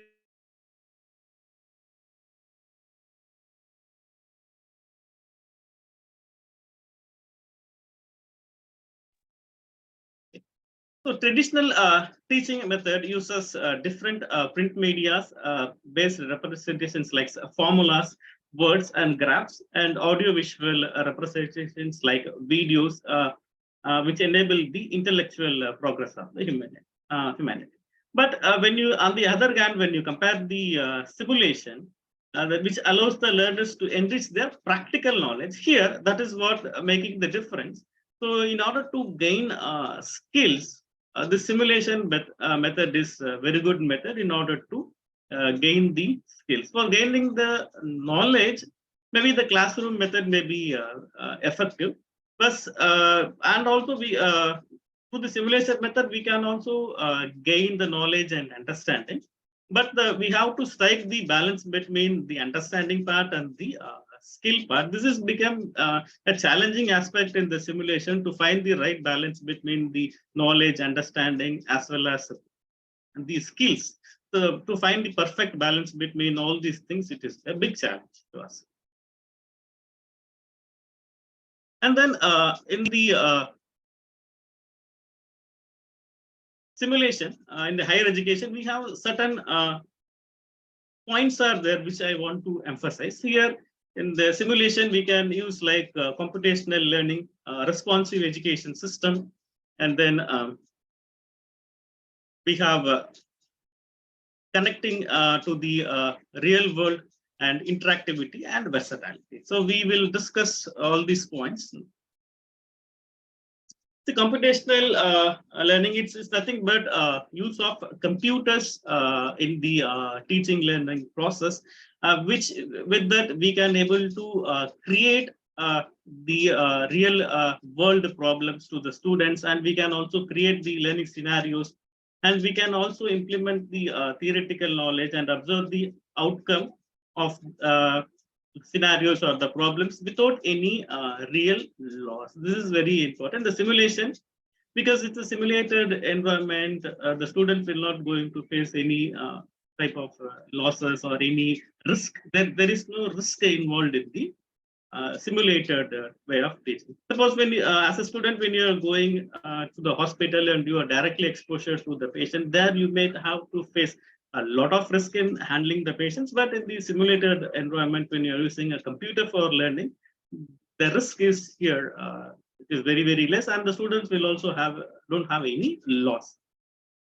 And responsive education system here, the most students, when they entering into their professional world, they tend to find the bookish knowledge. So that is what they could not able to compete with the real life problems. But when you are using the simulation method of teaching, they could able to adapt to the problems which they are facing in the real life situation. That is, this is one of the benefit of simulation, adapting the simulation method in the higher education. And then connecting to the real world, whatever the scenarios we are creating in the simulation, it must be related to the real world. And in the fourth point, interactivity. So here we have a lot of softwares and tools and serious games are there that will actually, in an interactive way, the students can able to communicate with the scenarios or communicate with the software properly, so that they can able to hone their knowledge and skill. And then versatility, you can also use if you are using the simulated teaching, it can be used in computers, laptops, mobiles, and tablet. And also the student can able to connect anywhere from the world. This is the one of the advantage. And what are the methods we are using to implement simulation in higher education? Till now we have three different methods are there. One is simulation tool, and another one is screen-based simulation, and then implementation of the virtual interfaces. These are the three techniques currently used in the higher education to implement the simulation. First, simulation tools. So we have nowadays we have a lot of simulation tools are available in the market. Some of them are paid, some of them are free. Simulation tools are available. One interesting thing is this simulation.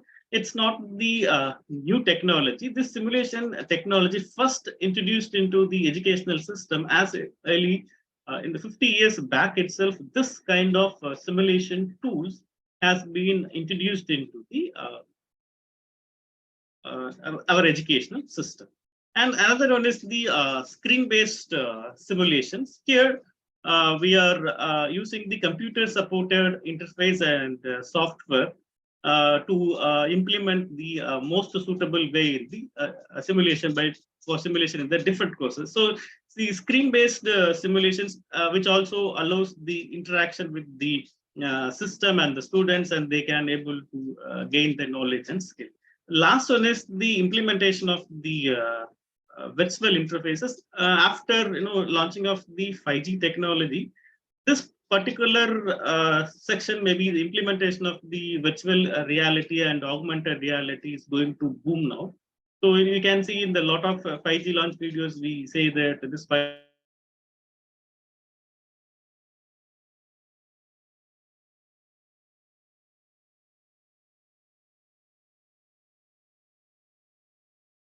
after launching of 5G technology in our country. So these are the some of the simulation tools which I want to actually today's session I want to actually discuss with you all people. So here I have mentioned around 6 simulation tools are available, like Monsoon SimCard, AnyLogic, Lodrel, and PHET simulation software, and interactive panel for education. So today's most of discussion will be based on how to implement this simulation in your classroom. So I want to focus especially on this, and also we will see some of the steps of the simulation which can be implemented in the educational system, and also what are the challenges you will face when you are implementing the simulation in the education system. So I will go back. First, we will see starting from the basic. I will just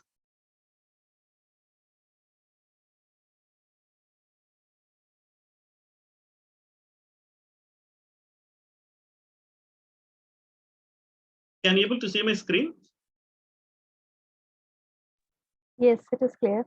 Okay.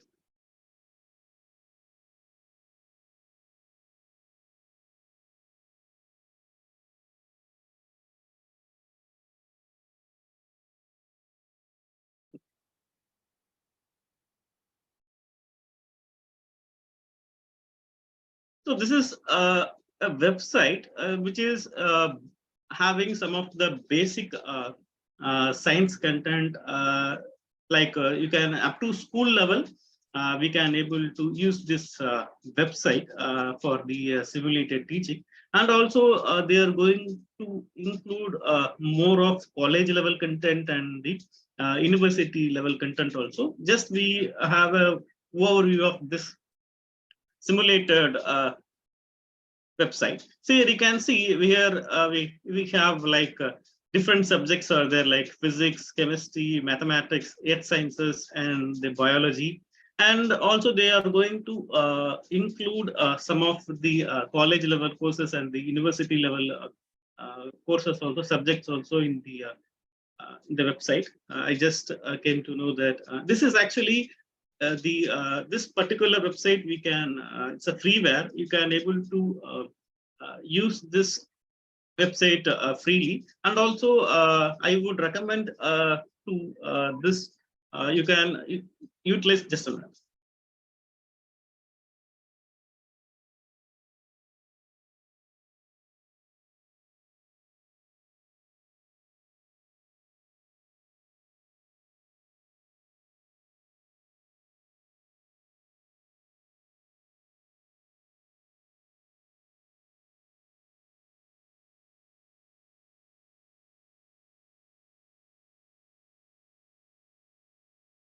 Actually, you can use this for the school children. So just overview, we can see some of the interesting simulations I have actually selected and opened here.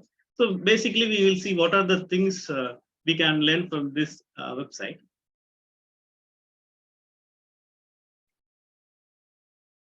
See here, this is, I think I find this is quite interesting. That's why I have selected here. This is the balancing act.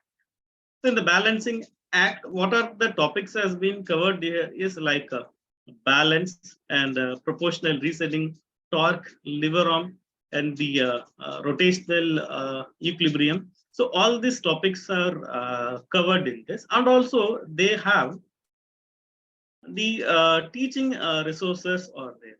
So when you click on this teaching resources, a PDF file will be opened here.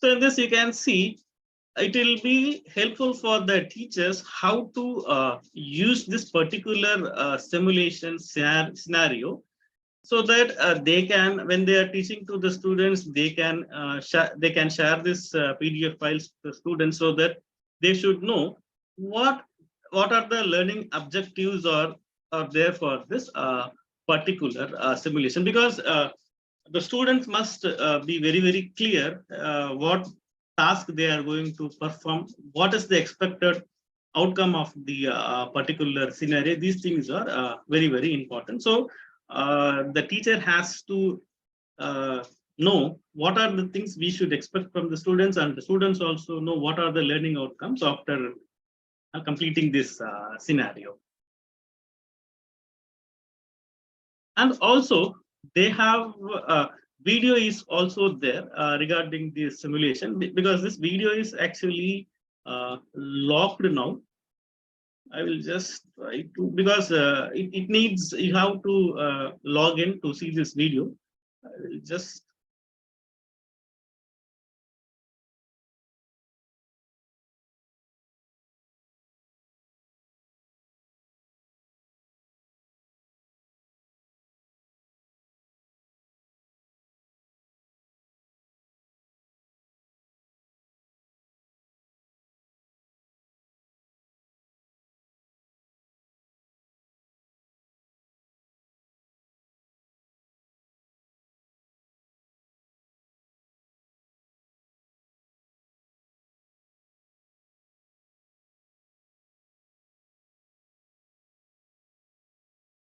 Whether the video is playing? Whether the video is Yeah, it is playing. Yes, Hari. yes. Okay.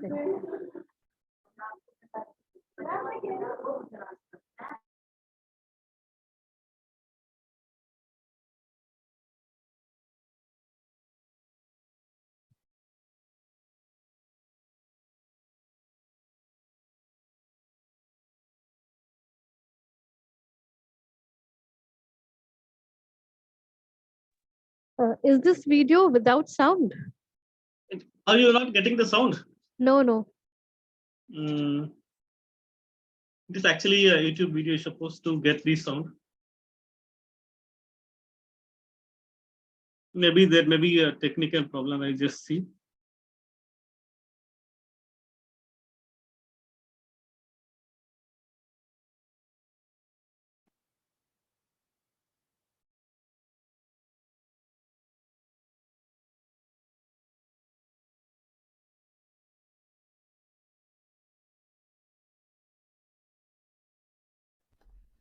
Or the position markers. Now, can you able Measure to? distances. Yes, yes. Now we can hear it.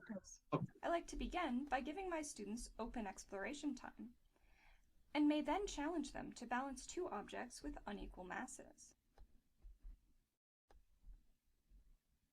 I would ask my students to develop rules for balancing the plank.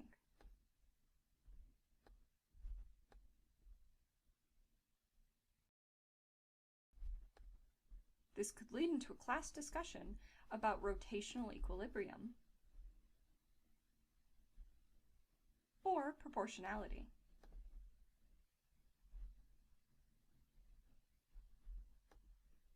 On the Balance Lab screen, we have the same tools as before, but with more objects, including mystery objects with unknown masses. Using the rules my students created, they could work in pairs to balance the plank.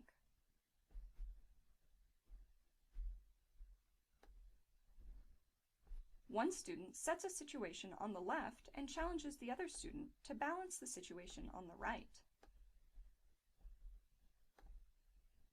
The mystery masses provide further opportunity for students to test their rules about balancing. Note that the masses of A through D all map 1 to one of the bricks.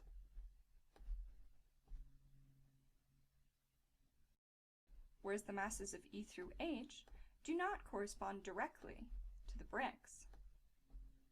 And students may need a more advanced strategy for determining their masses.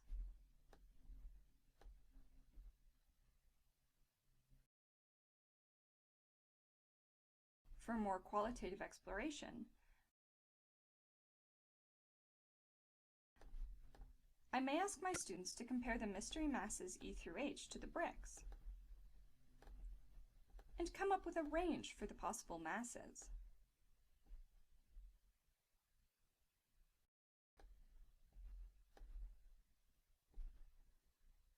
Here, we can see that H is between 5 and 10.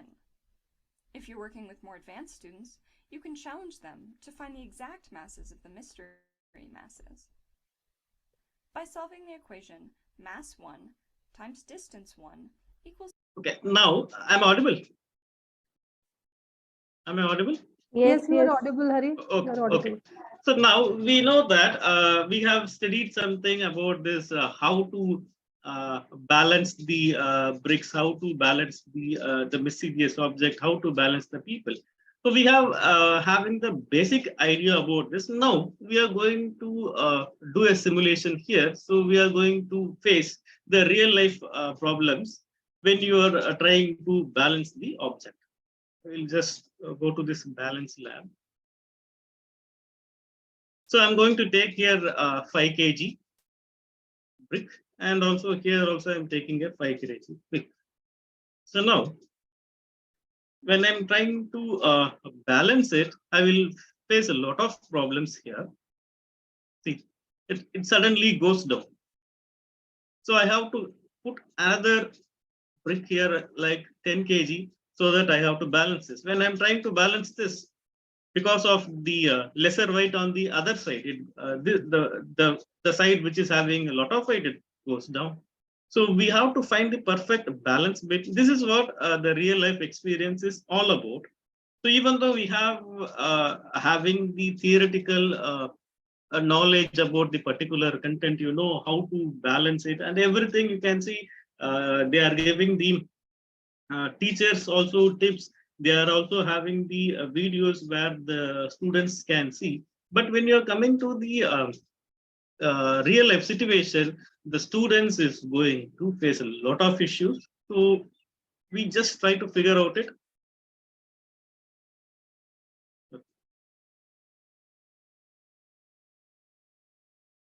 So I'm putting marks here so that I'm just going to balance this one. It's not happening.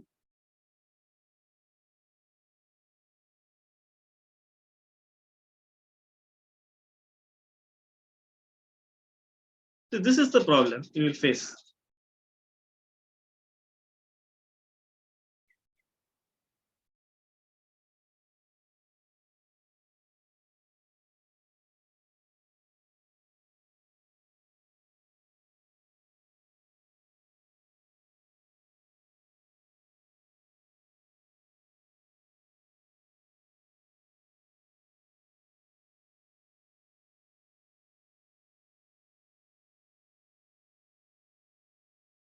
It becomes, so it needs a lot of practice.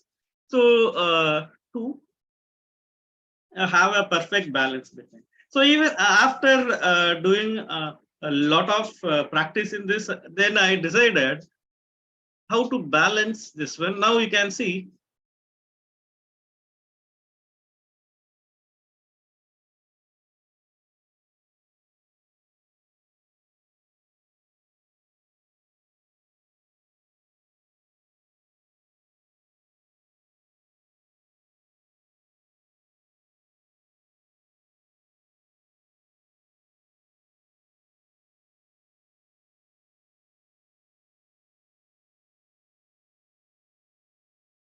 now it's getting balanced. So there is a thing we need to know in which place we have to put the brake, what weight we have to put, so that in order to balance this one.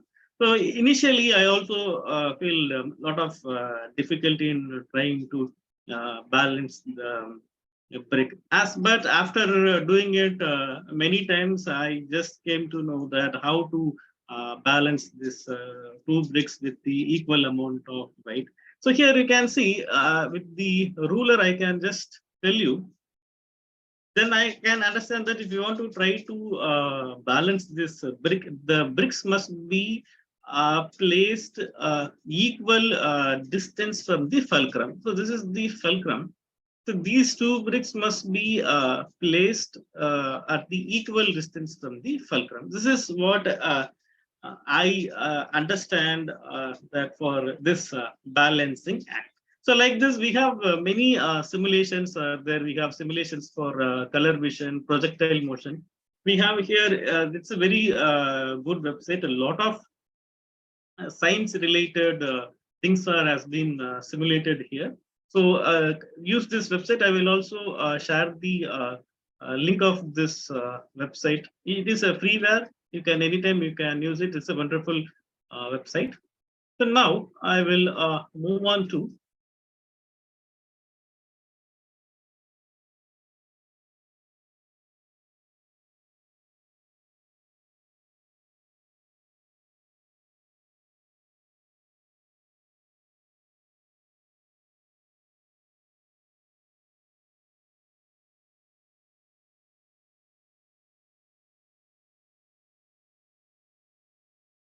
so this is a type of virtual simulation which was created by Lauderdale and also Walter Stuver in collaboration with. So here it is a virtual type of simulation. Here we can have some virtual case scenarios are there. We can able to find many cases here.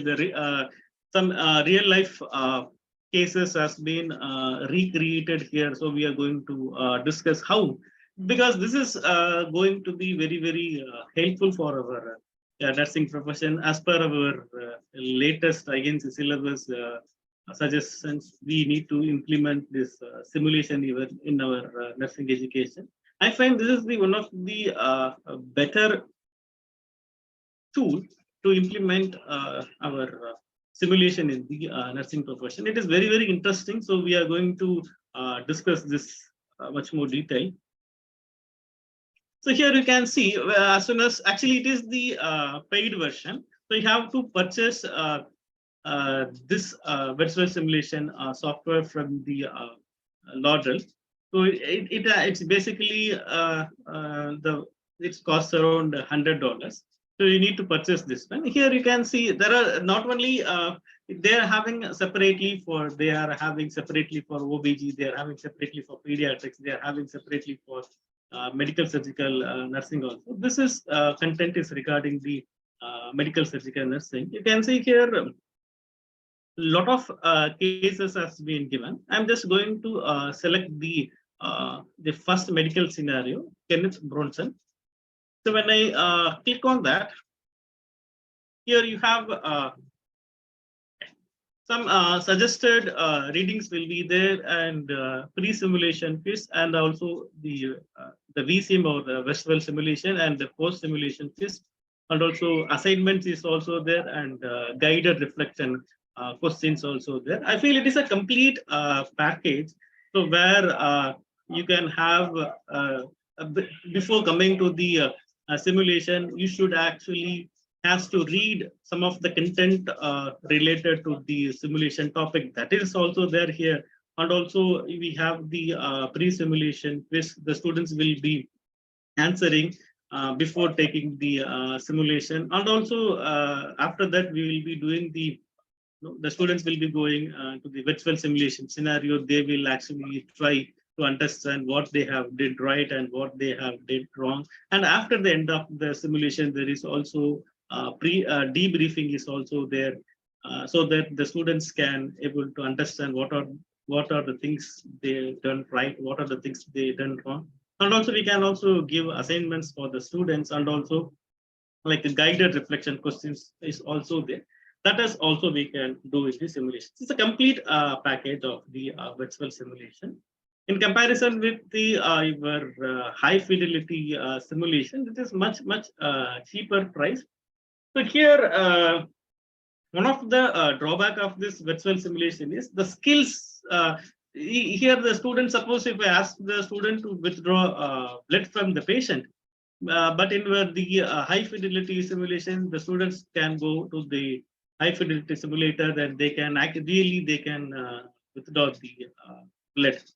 But in case of this virtual simulation, they can't develop their skills here, but they can know in real life situations what are the problems they will be facing once they are going to the hospitals, and they can by this virtual simulation, the critical thinking of the students might be improved when the students is undergoing this some sort of session on the virtual simulation. So here we can see the patient introduction is here. We can see the Kenneth Brosen is a 27-year-old male who has just admitted to the medical unit from the emergency department. He presented to the emergency department 2 hours ago with the symptoms of chest tightness, difficulty in breathing, productive cough for a week, and fever. Chest X-ray revealed that right lower lobe pneumonia, and IV was started off with a normal saline at 75 ml per hour. And then he is receiving the oxygen at the rate of 2 liters per minute through the nasal cannula. And the room air was with 90%. He was maintaining the SpO2 on room air. He was maintaining 90%, which was increased to 95% with supplemental oxygen. That is what 2 liters per minute. And then he had a temperature of 102.6 Fahrenheit, and he was given acetaminophen 100 mg in the emergency department, and pharmacy has just delivered the antibiotics. which the nurse has to be given. And this is the patient scenario. So regarding this, they also given what are the contents you need to be learned before going to the simulation. Like they have given the book references also here, Brenner and Siddharth, you have to read. Specifically, they have mentioned the edition also, which book edition you have to refer, and then what are the chapters you have to refer. All those things are there. So you have to read this thoroughly before coming to the simulation, because if you don't have any basic knowledge, you will not able to understand the process of virtual simulation, and you will not meet the learning objective. Simply you will come, you will complete the simulation and you will go, but you will not learn anything. So that is why before coming to the virtual simulation, you need to understand a basic idea is very, very important in the virtual simulation. That can be given only in the with the help of the classroom teaching only for the development of the understanding and the skill. We can able to use the virtual simulation. And also here you can see pharmacology is there. Here some of the drugs which has been ordered for the patient has been mentioned here. If you click on that, actually it opens the particular drug pharmacology you can able to see. So what are the available forms, are the indication, dosages, everything is integrated in the VSIM itself. And then there will be a pre-simulation. This will be there. The students has to complete this pre-simulation quiz. So I'm not going to take this one. I'm directly going to the VSIM itself, because it is a very heavy software. It is consume a lot of internet. The system becomes very slow. So I'm directly going to launch the simulation here. It will take a lot of time.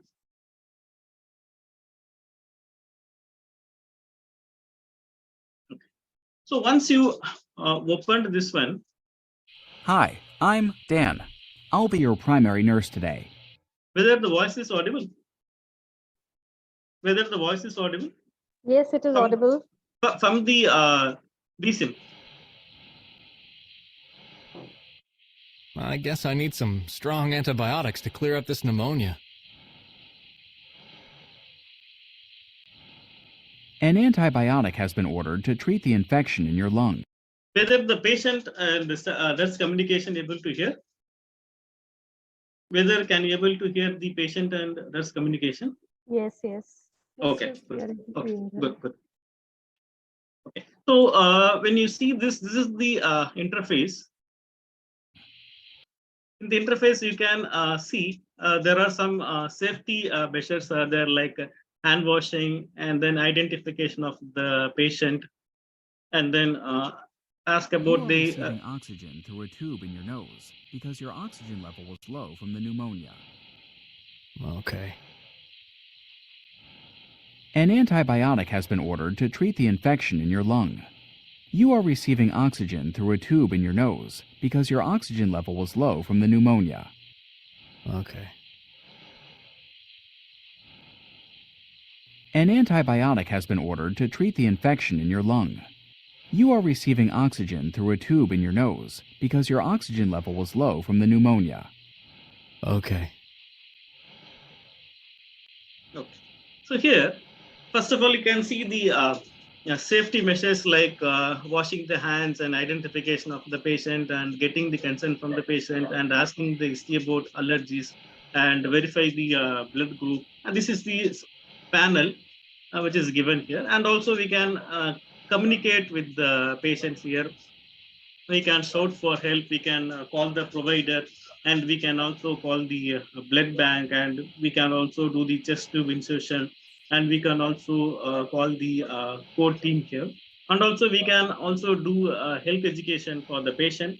And also we can here do the complete pain assessment of the patient. And here we can do the assessment of the current illness or present medical history or the past medical history can be assessed here virtually. And also you can ask questions regarding the orientation of the patient. And in the assessment, you can do the head to toe assessment and auscultation, vital signs, and then pain assessment, neurological assessment, respiratory assessment, and then cardiovascular assessment, genitourinary system assessment. All the system assessment you can do virtually using this platform. And interventions like we can also give the comfort measures, respiratory interventions like head tilt, chin lift position, oropharyngeal airway, suctioning, everything we can do. And ventilation and oxygen, we can able to ventilate the patient here, and cardiovascular interventions like we can give CPR, and then placing the backboard and placing the pillow under the leg. These are some of the, and also we can deliver the shock. These are some of the cardiovascular interventions are given here, because this particular thing, it is not constant. It will be varying depending upon the patient clinical status. What we got it here is the patients with some respiratory problem, that is pneumonia. For that, we are having this particular options are available. When you see the patients with gastrointestinal or genitourinary problem, where we will have the lot of options. That is a system-based one. So the type of illness, accordingly, your options will be varying here and there.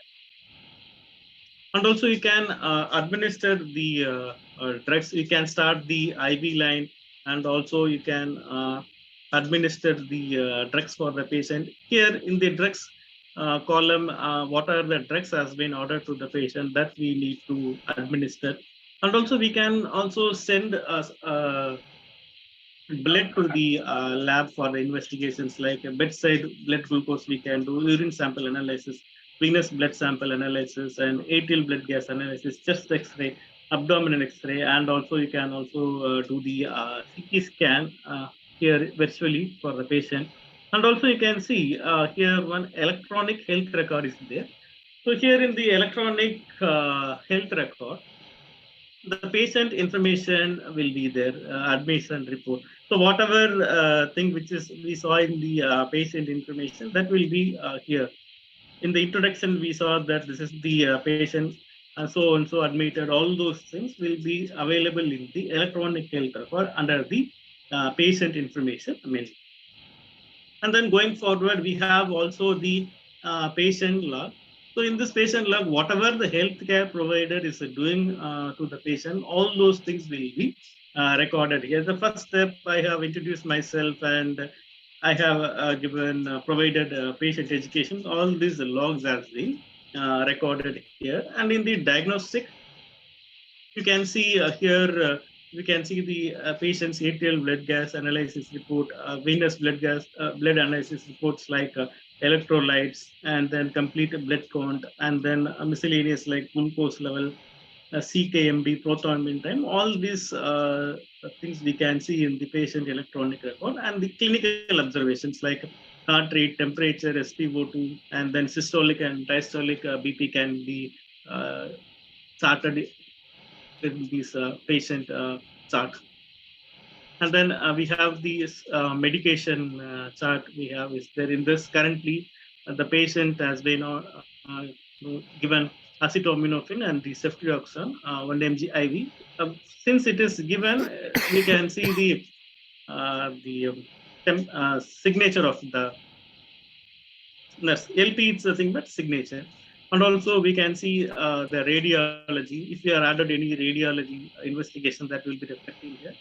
And this is the current order. And also we can see the 12-lead ECG system if you are connecting it. So patient is started to cough. Just we go to the patient and we just see what happens to the patient. So before going to the patient, I would like to wash my hands. I'll wash my hands first. So after washing my hands, so I'm going to identify the patient. Please state your name and date of birth. My name is Kenneth Bronson. I was born on October 5th, 1995. So my next question would be, Everything matches. I will be asking any history of allergies. Are you allergic to anything? No, I'm not allergic to anything.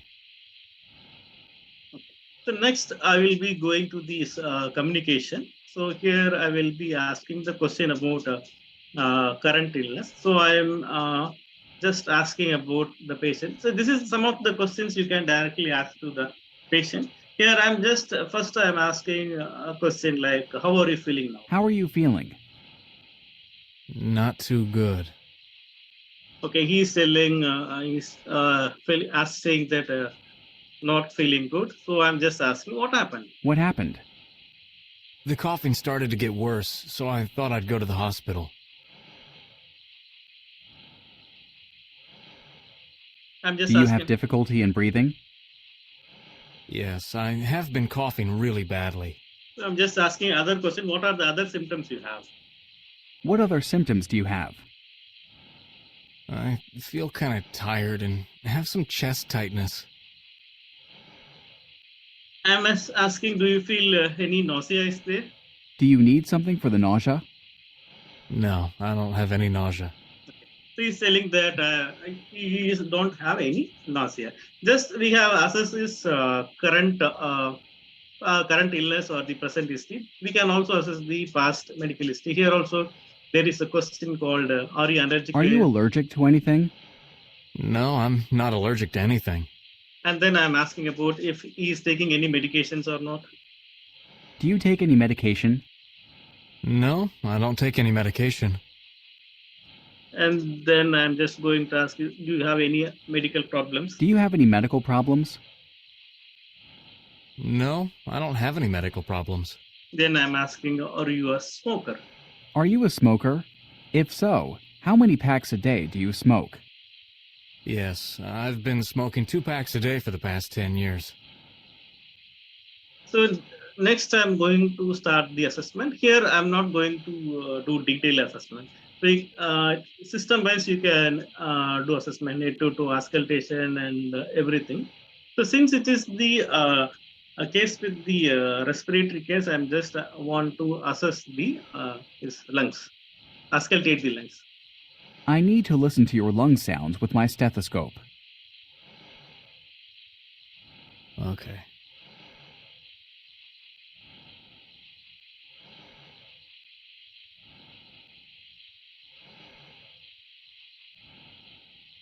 There are reduced breath sounds at the right lung base. Okay, then I'm going to assess his respiration.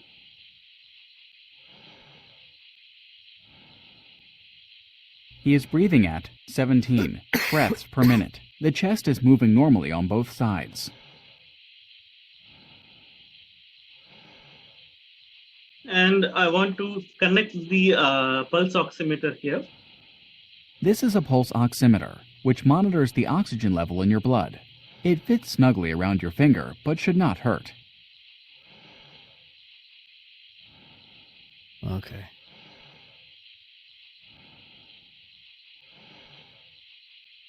So as I can see that once we connected the pulse oximeter, it is showing the heart rate of the patient as well as the SpO2. He is maintaining SpO2 95% with 2 liters of oxygen, and the heart rate is also normal.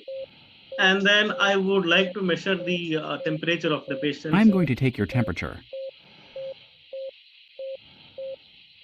Okay. The temperature is 102. He is having a fever. And then regarding the pain assessment, I am just going to ask, do you have any pain? Do you have any pain? Yes, I have some pain. I'm asking about, can you describe about the pain? Can you describe the pain? It stings a bit in my chest. So he's, we know that he is having pneumonia, so he is having the chest pain. And also, I'm not going to do the neurological assessment here. I'm just going to the respiratory assessment. So in the respiratory assessment, we have already attached the pulse oximetry. That is enough. And we have also assessed the respiration. In the cardiovascular assessment, I want to add NABP, automatic non-invasive BP monitoring. I'm going I am to attaching this blood pressure cuff. We can monitor your blood pressure continuously. Okay.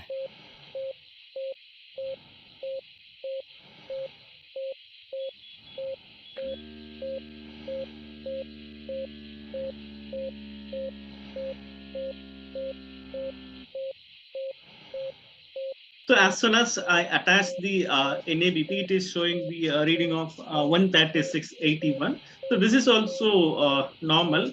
I'm not going to do anything because pulse is already there and he's responsive patient. So I'm not going to, there is ECG is not ordered by the physician. So I'm not going to do anything here. So in the intervention, already the patient is receiving 2 liters of oxygen per minute. So I'm just directly going to the administration of the drugs. Since the patient is having fever, I'm going to administer acetaminophen oral. Here you can see the provider's order will be there. When you click on that, you can see what was the drugs has been added. So diet is regular, activity as tolerated, vital signs with SpO2 every 4 hours, oxygen to maintain SpO2 greater than 92%, IV infusion of normal saline at 75 ml per hour. So this IV infusion already the patient is receiving. I'm not going to do anything. And acetaminophen is also administered to the patient. Initially, in the patient history, you can see that acetaminophen is already arrived to the patient. So, sorry, is administered to the patient, and ceftriaxone is arrived from the pharmacy. So, we are going to administer injection ceftriaxone for the patient. So, as a, before administering any antibiotic, we actually has to ask the patient about the history of any allergies is there or not. We have to ask to the patient. Since we have already asked these questions in our preliminary assessment, here we will not repeat the question history of any allergies. So I'm going to administer ceftriaxone injection through the infusion pump in the right hand. An infusion of ceftriaxone has been started.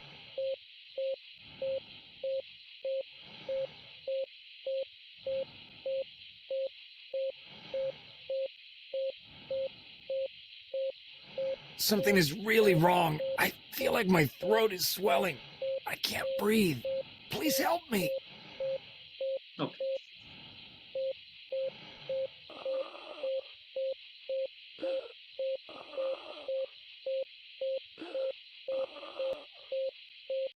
So now, we have now what we have seen, we have actually carried out the basic assessment, like the assessing the current illness of the patient, and also we have assessed the past health history. Everything it's as it goes very normal. But here only our critical thinking part is going to start. So soon after administration of the injection ceftriaxone, the patient condition getting worsened. So what immediately we should do? So any responses from the students? So what we should really do for the patient now? What we should do now? Immediately after the administration of the injection ceftriaxone, the patient condition is getting worsened. So what are the reasons for that? Or if you are not knowing any reasons, what immediately you should do if the patient is condition is getting worsened after the administration of the antibiotic? What will be the probable causes? What you should immediately do? Any responses from the audience participants? What we usually do if the patient is condition is getting worsening after the administration of any drug, what we supposed to do? Whether participants are muted? If you are muted, you can reply me in the chat box. No, they can unmute themselves. Okay. Okay. Anaphylaxis. Okay. Avyl hydrochloride. Okay, very good, very good. So here, so first and foremost thing is you have to stop the injection. So here it is the infusion. So I'm just, I'm first and foremost thing is I'm going to stop the. Something is really wrong. I feel. So now I have stopped the administration of the ceftriaxone. This is the first step you should do in case of suppose if you are administering to the infusion pump, you have you can always stop the infusion of the particular drug. So first thing you have did it. So immediately a problem is when you see the patient medical orders, you can see no other drugs has been added. So as a nurse, what you should do, you are not allowed to administer any other drugs, even though we can administer many drugs, you know the drugs, but without a provider's order, we should not administer the drugs. So that point we should remember. So now what I'm going to do is I'm going to call the healthcare provider.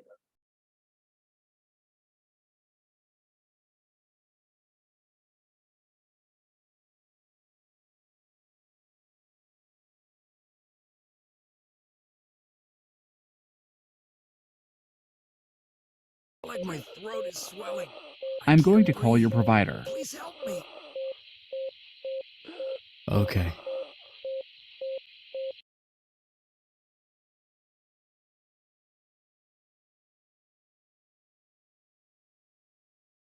I have explained the situation to the provider, and she has entered some new orders in the medical record in order to treat presumed anaphylaxia.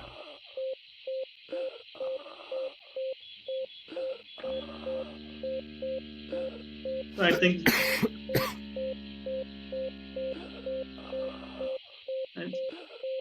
we are running out of time. Just I will finish it quickly.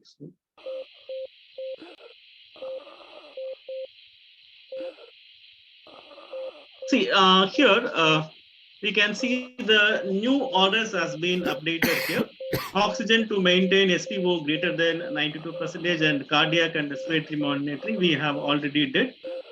And epinephrine 1 in 1000 0.5 mg IM, and then diphenhydramine 50 mg IV push, and then albuterol nebulization, and normal saline 500 ml bolus if the patient is hypotension, and methylprednisolone 125 mg IV push. Now I'm going to carry out this order. So first I'm going to give epinephrine because that is very, very important. We should start. So it is 0.5 mg administering intramuscularly. And then other order is diphenhydramine. 0.5 milligrams of epinephrine 1 to 1000 has been given. And then I'm going to administer diphenhydramine IV push 50 mg.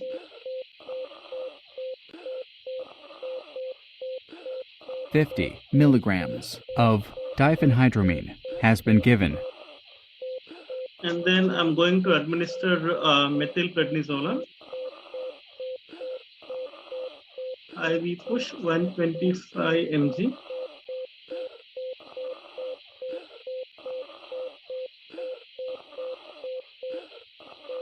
$125 milligrams of methylprednisolone has been given. And then albuterol nebulization. The dose was 5 mg. I'm also administering. An inhalation of 5 milligrams of albuterol has been started. Now, everything we have actually carried out the physician order. So now we have to re-evaluate the patient.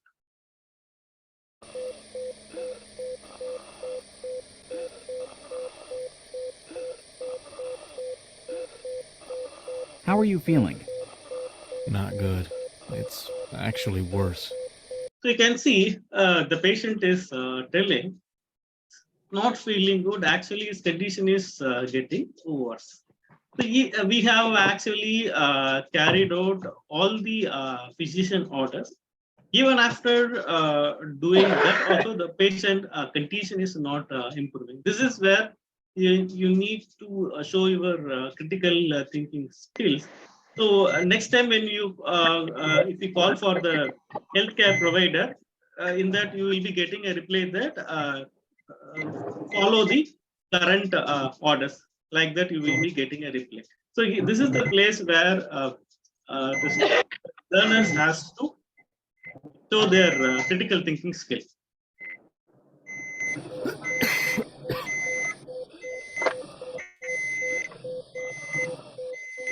I'm going to call your provider. Okay. I have explained the situation, background, assessment, and recommendation to the provider. The provider is coming to see the patient. We will continue with existing orders. So you got the reply that we are going to continue with the existing order. Meanwhile, if you see the BP is okay and the heart rate is increasing and SpO2 it is falling below 92%. So we need to increase the oxygen here.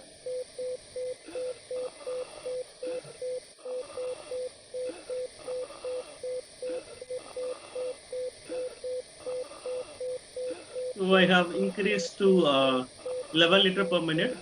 There is no improvement in the SpO2. So now I'm going to, instead of oxygen mask, I'm going to attach a non-rebreather mask and just look for if there is any improvement. 5 milligrams of albuterol has been given.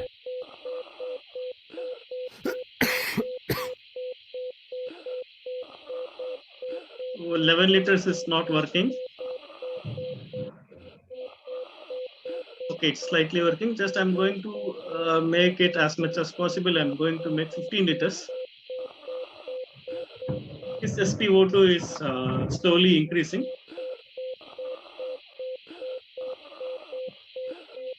We'll just wait for the patient response. And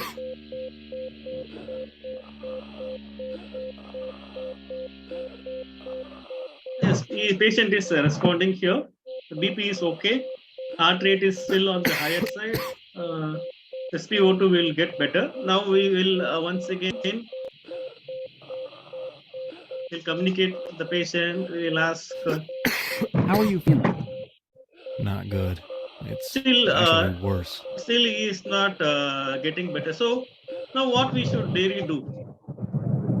So we have carried out all the physician orders. We did everything, but the patient condition is not at all improving. So we need to apply our critical thinking skills here, so that we should also look for any other things, anything we have missed or not. Those things can be assessed. Just I'm going to do.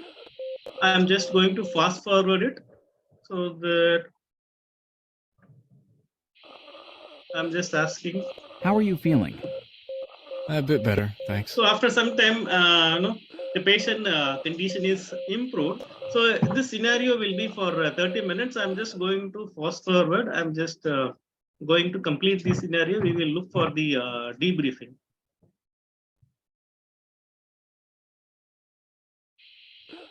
"25 minutes.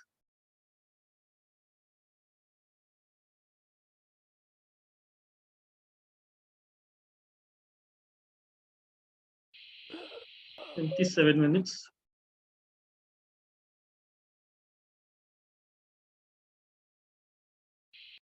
"29. Okay. So you can see your simulation is timed out. When I click on the continue here,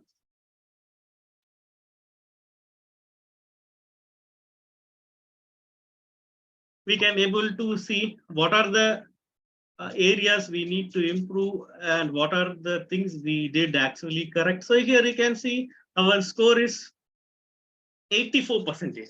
So it's very a good score at the first attempt. So, so here they some main opportunities for improvement. You should have assessed the patient IV as a part of a basic assessment. So before administering the drug, we have to check the IV line patency. That I did not check. So that is one area which I need to improve. And then second one is the patients with respiratory problems should be raised in the sitting position. So we might have been placed the patient in the semi-bolus position. That I didn't do. So that is the one of the area for the improvement. And another area I might have been attached the 3-lead ECG monitoring as ordered, but as per the medication order, there was no monitoring which was mentioned. So I just left out that also. So these are some of the 3 areas which I need to improve. So next time when the student is doing the same sort of simulation, he will be doing only 3 errors are there. Just I want to show you this the errors. That is why I have didn't do these steps. So next time when the student is doing, he can able to see these errors and they can do improvement. So this is a simulation of the patient. So next thing is this is one of the software. The other software is also that is also freeware. If time is there, I will explain for 1 or 2 minutes. Otherwise, I will wind up the session.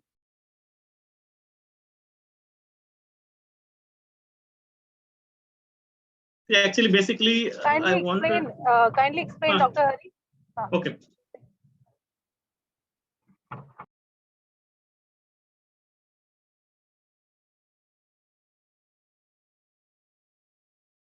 Another one is software is any logic. This is also the freeware.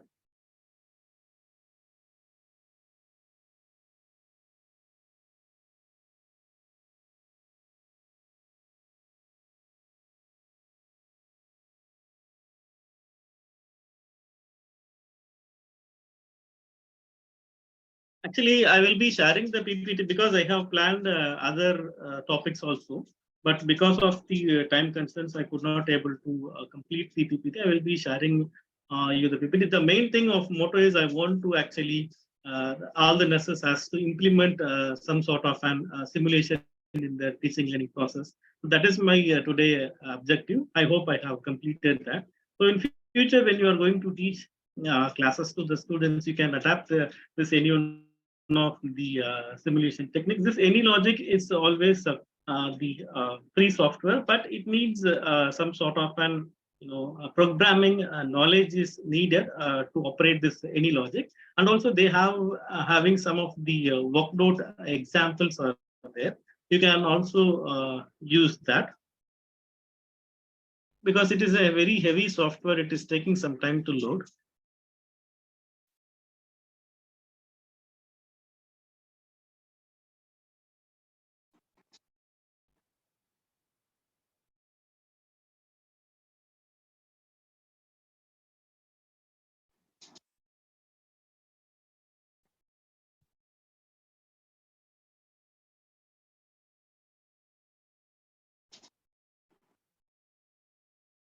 It is not at all loading. It is very heavy.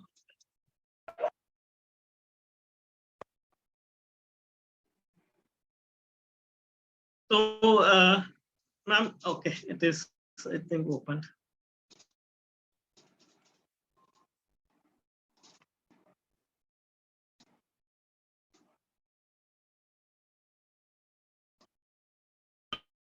I'm sorry, I could not open it because it is very heavy. So that I will wind up the session, sharing the PT with you also, so that I have complete text only. So that will be sharing in the group. See from that one. So I'm just now I can open this. If there is any questions, you can ask. Platform is open for questions. If you have any question, you can ask.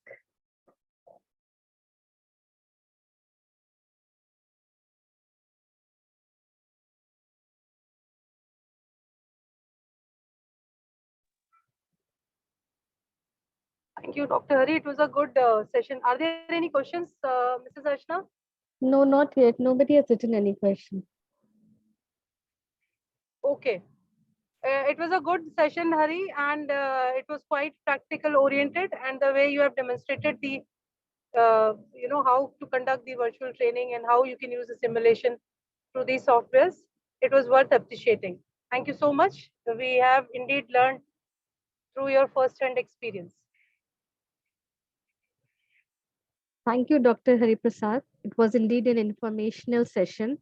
And to all the participants, I have shared the link on chat window. Kindly share your feedback. That is really mandatory and it is needed.